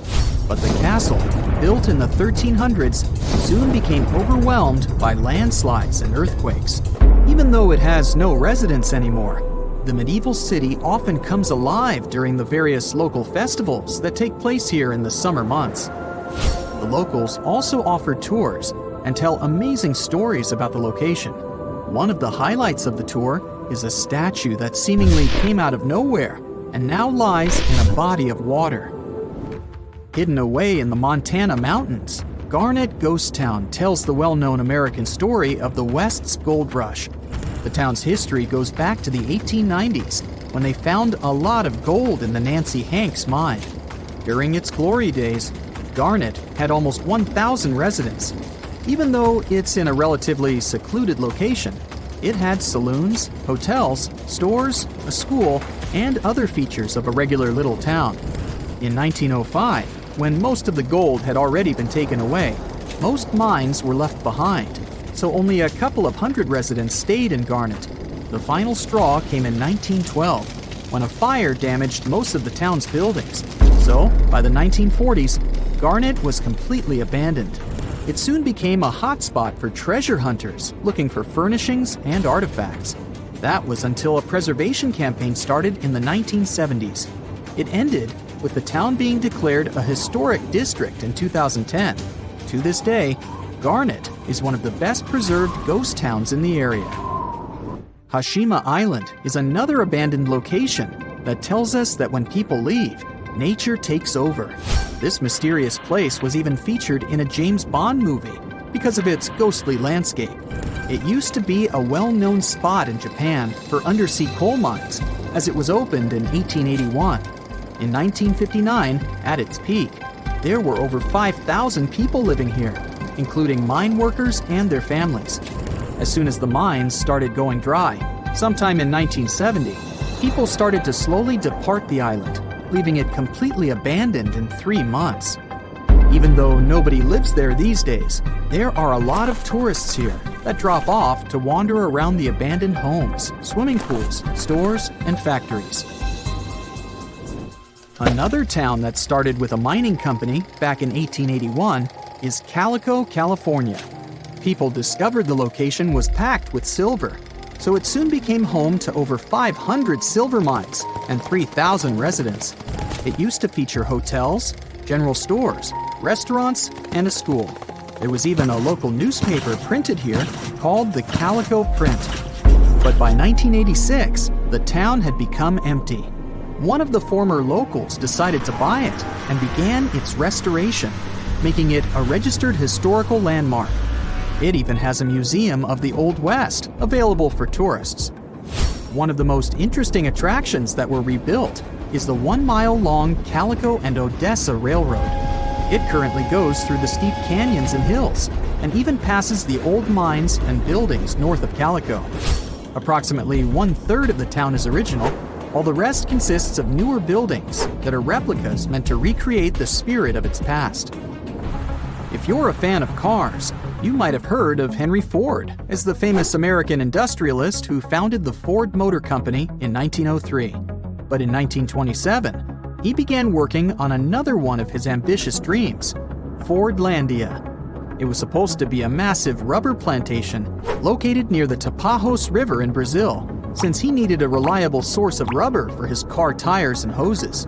His vision was to design a town complete with swimming pools, a golf course, living bungalows, and even weekly square dancing sessions for the locals. This project was unfortunate to begin with, since the local rubber trees soon got infected with leaf fungus. Even though Henry Ford invested a staggering $20 million into this potential income source, the town failed to produce the needed rubber. He had nothing left to do but to sell it to Brazil in 1945, and soon it was completely abandoned. Many of its buildings are still standing, but have been taken over by the surrounding nature. You can still see curious tourists wandering through it to this day. During its glory days, Hampi was the second largest city in the world. Looking at its ruins today, it's hard to imagine this Indian city used to be filled with temples and bazaars, and that it served as an important center of the Mauryan Empire in the 14th and 15th centuries. It was destroyed in the 16th century, but it still has beautifully preserved forts and markets. It became part of the UNESCO World Heritage in 1986, aiming to protect its buildings, such as the Lotus Mahal, a stone structure that was carved to resemble a lotus flower opening to the sun. A tourist village was constructed back in 1920 along the shore of Epicuén, a salt lake about 370 miles southwest of Buenos Aires in Argentina. It was designed to provide people with a busy city life a breath of fresh air near the restorative salt waters of the nearby lake. It was soon equipped with a railroad station and ended up having a population of more than 5,000 residents. The project was also destined to fail soon enough, as the unusual amount of rain at that time caused Lake Epicuén to swell. In 1985, the water took over the local dam, and the town was flooded. The waters were so deep that they even reached a depth of 33 feet in 1993. They only began to recede in 2009 and left behind the remaining buildings, literally encrusted in salt. no one came back to the town except for Pablo Novak, who returned here back in 2012 and was the only resident of Villa Epicuan at the time. You plan to spend your summer vacation in Africa. The final destination is the Sahara Desert. It's located in northern Africa, stretching from the Atlantic Ocean to the Red Sea. You're excited to ride camels and learn about the region's rich cultures. You hop on an extensively long flight, and finally, you are here. You find yourself in the world's biggest hot desert. Can you believe it's 3 million square miles? You're ready for your first adventure after drinking liters of ice-cold water. The guide gives you a choice. You can spend 2 weeks visiting a collection of oases, or you can help them solve an ongoing local mystery. Deep into the desert, near this Algerian town, lies a mystery begging to be solved. A collection of huge, spotted circles in the sand. There are dozens of them, stretching for miles in a straight line. The circles were first identified via Google Earth images several years ago. People have debated them for years, but no one seems to know the answer. The strange thing is that they are so many miles away from any towns, roads, or human activity. The quickest way to discover the truth behind the circles is asking questions. You grab your notebook and set out to talk to locals. Everyone is helpful in this scenario: geographers, anthropologists, elders, and historians. The first person you talk to is a map expert. You need to understand if those circles were authentic or a satellite glitch. You end up interviewing the people who take Google Earth satellite pictures. The circles are really there. They appear in multiple pictures from many years. Then, let's understand why they are there in the first place. After 2 days of interviews, you have your first lead. The circles could be the result of oil activity. Experts explained why this would make sense. Algeria is a rich area for natural resources, so this would be a sensible guess. Usually, to find out if there is anything worth extracting, companies would undertake seismic surveys. Seismic surveys are a way of analyzing the Earth's surface by sending shock waves into the ground. Depending on how these waves bounce back, you'll know what is located there. A special vehicle could have marked the soil that way. So, did we unravel the mystery? Not quite so. As you know, the Sahara Desert is one of the driest areas on the planet. The average high temperatures in summer are over 104 degrees Fahrenheit. To survive there, people need to find ways of accessing water. So, these circles could be a kind of ruin or leftovers from ancient water wells. Again, I'd say this is a sensible guess. Ready for some fact-checking? Some anthropologists agree that these circles could be ancient fogueras. Foguera is the name of a 2,500-year-old style of irrigation system, usually found in northern Africa. It is also known as a qanat in other places in northern Africa. Locals would dig a deep well at an elevated point, deep enough to tap into underground water. They would then dig parallel shafts at regular distances. Then they would dig an underground channel that connected the city to the well. Solely with the help of gravity, water would run from the well to the city. This traditional technology provided water for crops, livestock, and humans. Now, let's say these wells made human-made oases possible. Even the closest municipality name was an indication that this could be true. The name Fogueret Essaouira is actually named after Fogueras, these ancient wells. Now, this lead was proving to be very accurate. You decide to travel over there to see for yourself. You take a local bus, sit back, and enjoy the ride. The landscape in northern Algeria is filled with ancient-looking towns. You even see ruins of wells along the way, on the outskirts of smaller cities. Opening Google's satellite images, you can see the qanat's markings on the ground, a series of holes running down several miles. But as soon as you arrive, you find out you were wrong. Dale Lightfoot, one of the world's leading experts on qanats, said that the circles were definitely not qanats. Even the satellite images confirm this difference. Uh-oh, we were so close. Apparently, qanats or fogueras would not run down a straight line. They wouldn't be shaped like circles. Another clue that this wasn't the case was that there were no towns at the end. The circles were really far away from any human activity, and qanats were explicitly built to provide water for human settlements. Well, it sure was a good try. You almost gave up on this mystery when you decided to take one more field trip. It was days of preparation, pick up cars, food, equipment, all so that the mystery of the Sahara Circles could be unraveled. On the first day, you drove over 99 miles into the desert. You were always curious to see what this part of the world looked like. Over there, you see nothing but mustard yellow dunes.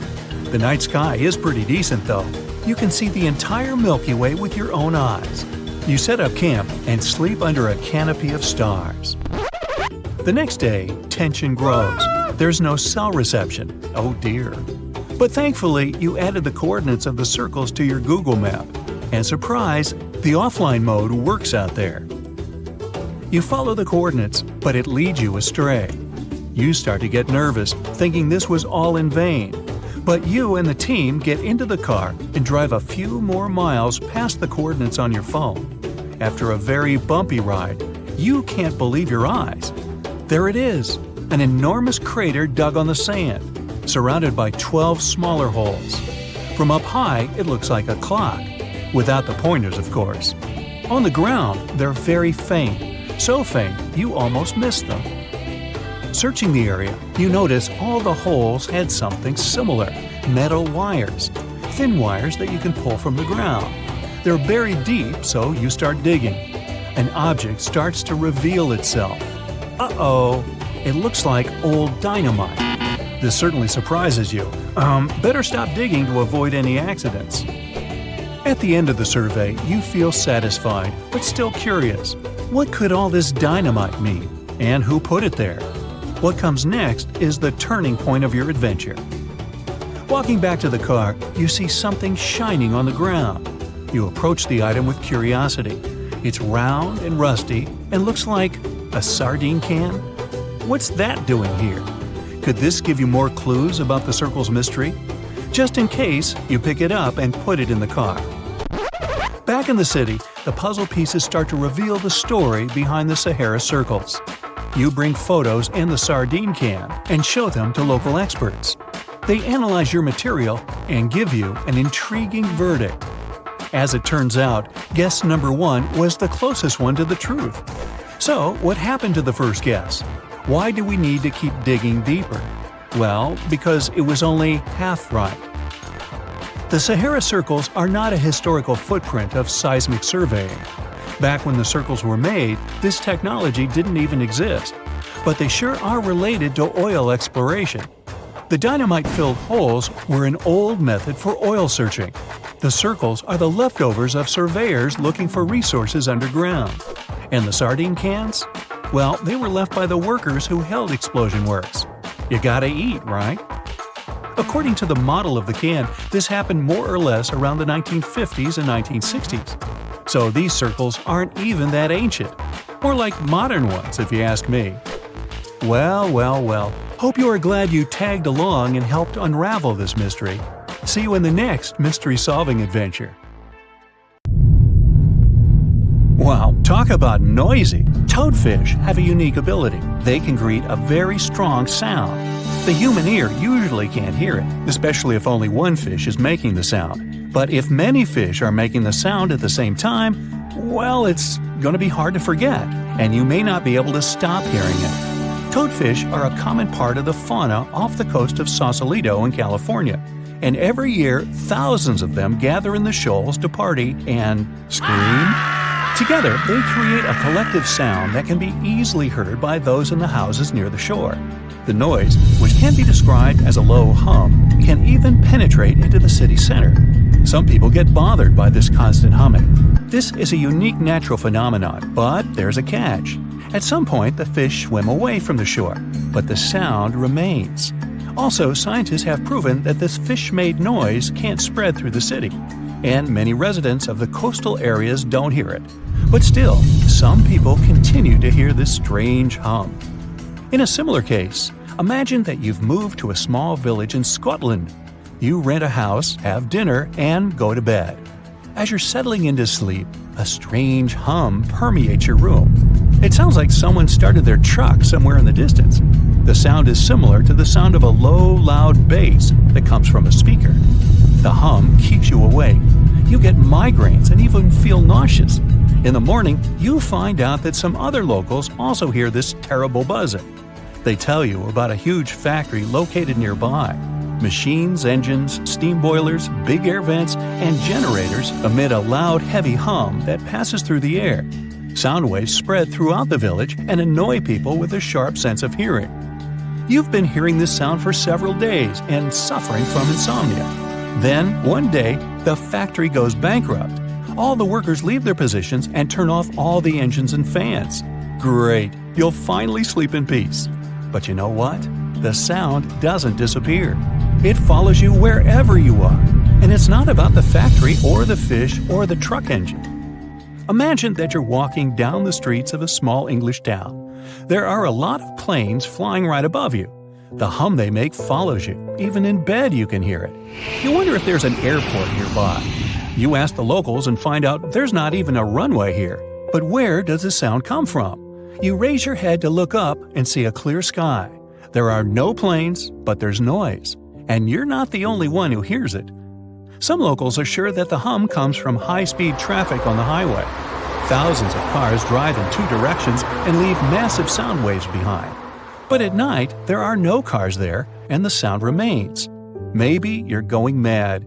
People's stories about the hum save you from this madness, and it's not just the residents of this town that know about it. About 4% of people on the planet hear the hum. Strangers tell each other about the hum that prevents them from sleeping and concentrating on something. The sound follows them everywhere and doesn't stop. Some people hear it in certain places, so they move to other cities. Maybe you're hearing it right now and not paying attention. But be careful. If you recognize it once, you won't be able to stop hearing it. There's a website and a forum on the internet dedicated to the hum. People from all over the world put geolocations in places where they heard this mysterious phenomenon. You can find thousands of these coordinates on the site and even add your own. People describe different levels of noise and share their sources. Some theories say that the hum is the sound of our planet coming from the core. Someone else is sure that it comes from the atmosphere. Scientists have even been consulted, but they also don't know the reason for this phenomenon. People use high-frequency microphones and amplifiers to record the hum. Almost everywhere, they detect a low-frequency vibration that is practically impossible for the human ear to catch. It mixes with the sound of cars, printers in the office, and subway trains. Sometimes people stop hearing it, but the hum increases when they lie in bed. Many records about the hum say that people hear it in industrial cities. Sometimes these sound seekers manage to find the source. They ended up being factories with running generators where the sound was getting into the ventilation system and where the fans spread it outside the building. When the generator stopped working, the sound disappeared. But these are rare cases. More often, no one can find the source of hum. One of the most famous places where you can catch it is in the city of Taos in New Mexico. About 2% of locals hear a strange buzzing every day. Some tourists experience it too. Scientists came to the city to study this mystery, but found no explanation. Some theories say the usual acoustics of this place caused the hum. Some folks think it's just a hallucination or the power of suggestion. Everyone talks so much about the hum that the brain creates an illusion of a sound that doesn't exist. Locals believe the nature of the buzzing is mystical and associated with bad spirits. Whatever it is, no one has found out the truth yet. The hum that people hear all over the world may be the result of seismic activity in the tectonic plates under the ocean waters. Huge chunks of the Earth's crust are slowly moving and colliding with each other. This creates a noise that reaches us in the form of a hum. But why do only a few people hear it? Perhaps about 4% of the world's population has a unique sense of hearing. In any case, scientists haven't been able to confirm the tectonic plate theory either. Some researchers point to submarines as the reason. They use low-frequency radio signals to communicate around the world. These signals spread over the surface and can affect the human body. When the ear catches these sound waves, it reacts and causes vibrations similar to humming. This happens because low-frequency sound energy collides with the soft tissues of the skull and stimulates the auditory nerve. In fact, it's not even a sound. It's a hallucination that is created by your brain. But still, no one can confirm this theory either. Perhaps thunderstorms can create the hum phenomenon. About 8 million lightning strikes hit the Earth every day. Some impact creates a powerful electromagnetic charge. Lightning penetrates the air and makes it resonate between the Earth's surface and the ionosphere. Yeah, it sounds complicated, but the principle is simple. Imagine that you're blowing onto the neck of a bottle. Hear this low hum? Lightning works similarly with air. And that's just one hit. Imagine millions of these strikes. The sound waves spread all over the planet, and some people hear them. Lightning constantly strikes all the time, so the hum never stops. In 1973, scientists put forward a theory that the reason for the hum is the jet stream shearing against slower-moving air. In simple words, wind and fast airflows intersect slower ones. As a result, a whistling sound appears, and electric towers and power lines amplify it. By the way, the first reports of the hum appeared in the 70s. People learned about this phenomenon from the small British city of Bristol.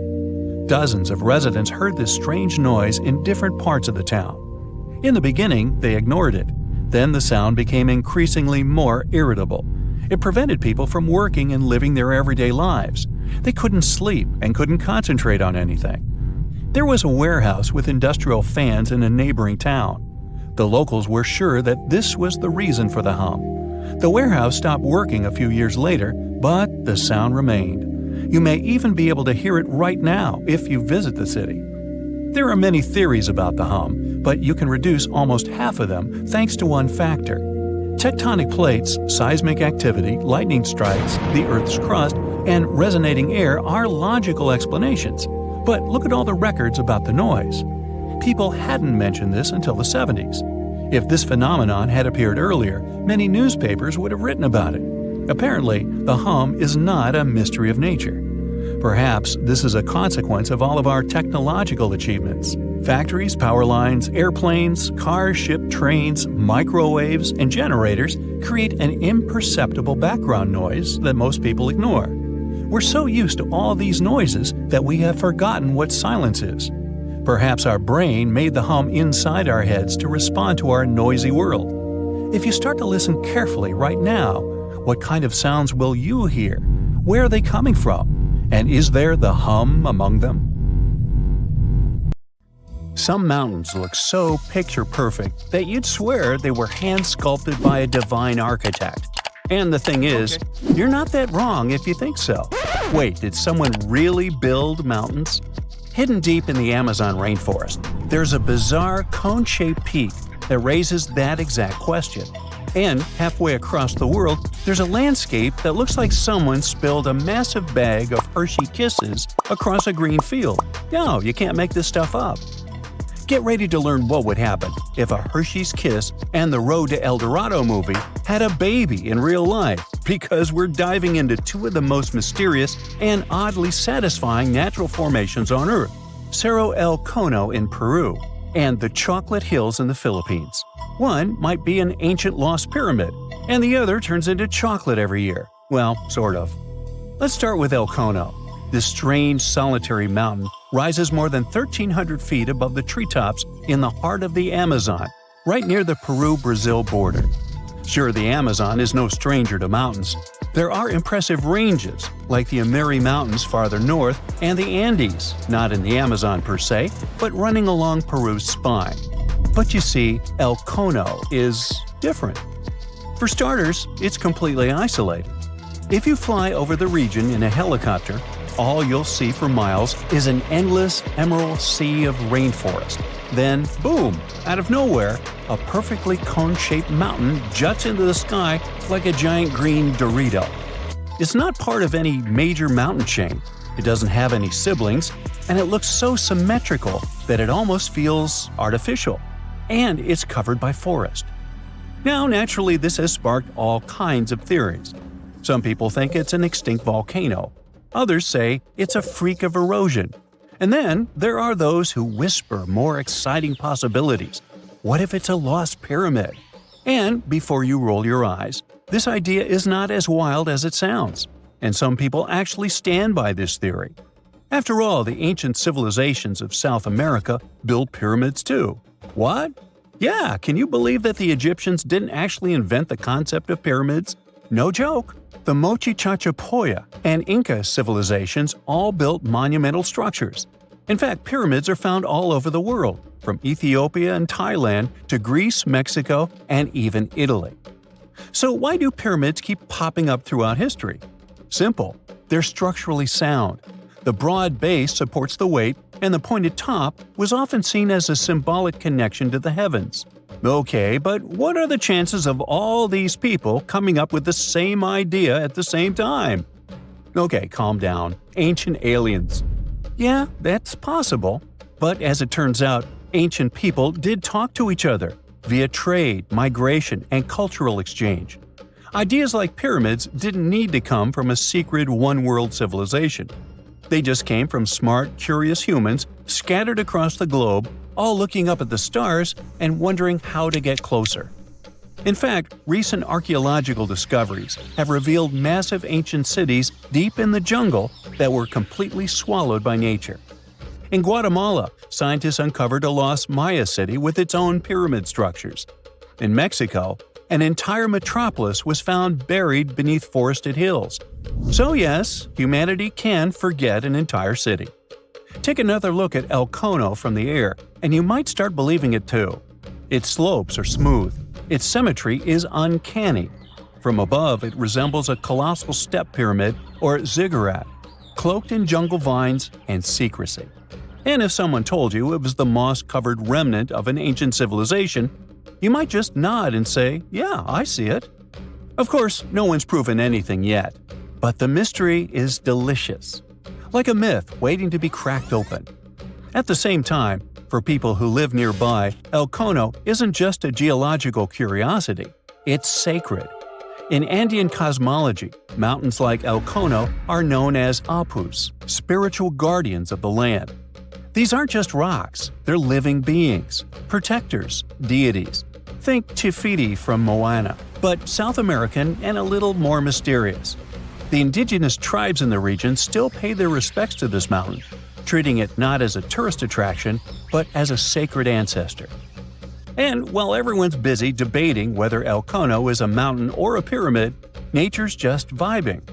The area surrounding El Cono is now part of Sierra del Divisor National Park, created in 2015 to protect one of the richest ecosystems in the Amazon. We're talking about rare plants, hundreds of bird species, many types of monkeys, and endangered animals like jaguars, giant armadillos, and even tapirs, the jungle's adorable pig-elephant hybrid. And yes, there are caves, springs, and even undiscovered ruins hidden deep in the forest around El Cono. So, what is El Cono really? Some geologists think it's likely a volcanic cone based on its shape. That's the official word from UNESCO anyway. Others argue it's a rare example of erosional geomorphology, a fancy way of saying wind, water, and time teamed up to carve a perfect mountain out of the landscape. Like geological origami, shaped by millions of years of natural forces. But the truth is, we don't know. Not for sure. Not yet. Until someone launches a respectful science-based expedition with drones, ground-penetrating radar, and a green light from the local communities, El Cono will keep its secrets. And maybe that's the best part. Sometimes it's mysteries that make the world feel truly magical. Now, let's jump onto a metaphorical plane and head to the Philippines, where the mystery continues and gets a little sweeter. Spread across more than 20 square miles, there are between 1,200 and 1,700, or even more, perfectly shaped hills that look like chocolate kisses. Like seriously. In the dry season, the grass turns brown, and suddenly, it's like someone dropped hundreds of Hershey kisses all over the landscape. Sweet, right? These are the Chocolate Hills, duh. And they're some of the Philippines' most iconic natural wonders. From afar, they look almost too symmetrical, like some alien landscaper came down with a measuring tape and a sense of humor. But how did they get here? Well, according to scientists, the Chocolate Hills are a rare type of karst formation, a term used to describe landscapes formed when slightly acidic rainwater dissolves soft rock like limestone. In this case, the hills were once coral reefs and marine limestone that were pushed above sea level by tectonic forces. Over time, the exposed rocks got eroded by wind, rain, and underwater rivers, leaving behind this stunning army of symmetrical mounds. It's a geological marvel millions of years in the making. But science isn't the only explanation in town. Local legends are more fun. One story says the hills were formed when two giants got into a rock-throwing fight, launching boulders at each other until they collapsed in exhaustion, leaving the landscape littered with mounds, just like that one scene from the Hobbit movie. Another tale speaks of a heartbroken giant whose tears turned into earth, forming the hills as a tribute to his lost love. Oh. Today, the Chocolate Hills are a National Geological Monument and a major tourist attraction in the Philippines. They're also being considered for UNESCO World Heritage status, because, really, where else can you find such a naturally satisfying mix of geology and dessert? If you ever want to visit, it's pretty easy. Fly into Boho Palango International Airport or take a ferry from Cebu, and then head to the towns of Carmen, Batuan, or Sambanga. There are designated viewing decks, eco-parks, and even ATV tours that will let you explore the hills up close. So, whether you're chasing lost pyramids in the jungle or climbing a mountain that turns into chocolate in the summer, the planet still has places that surprise and delight. And that's the real treasure. Sometimes, nature's weirdest, most beautiful shapes aren't hiding aliens or ancient tech. They're just proof that Earth has a wild imagination. That's it for today. So hey, if you pacified your curiosity, then give the video a like and share it with your friends. Or if you want more, just click on these videos and stay on the bright side.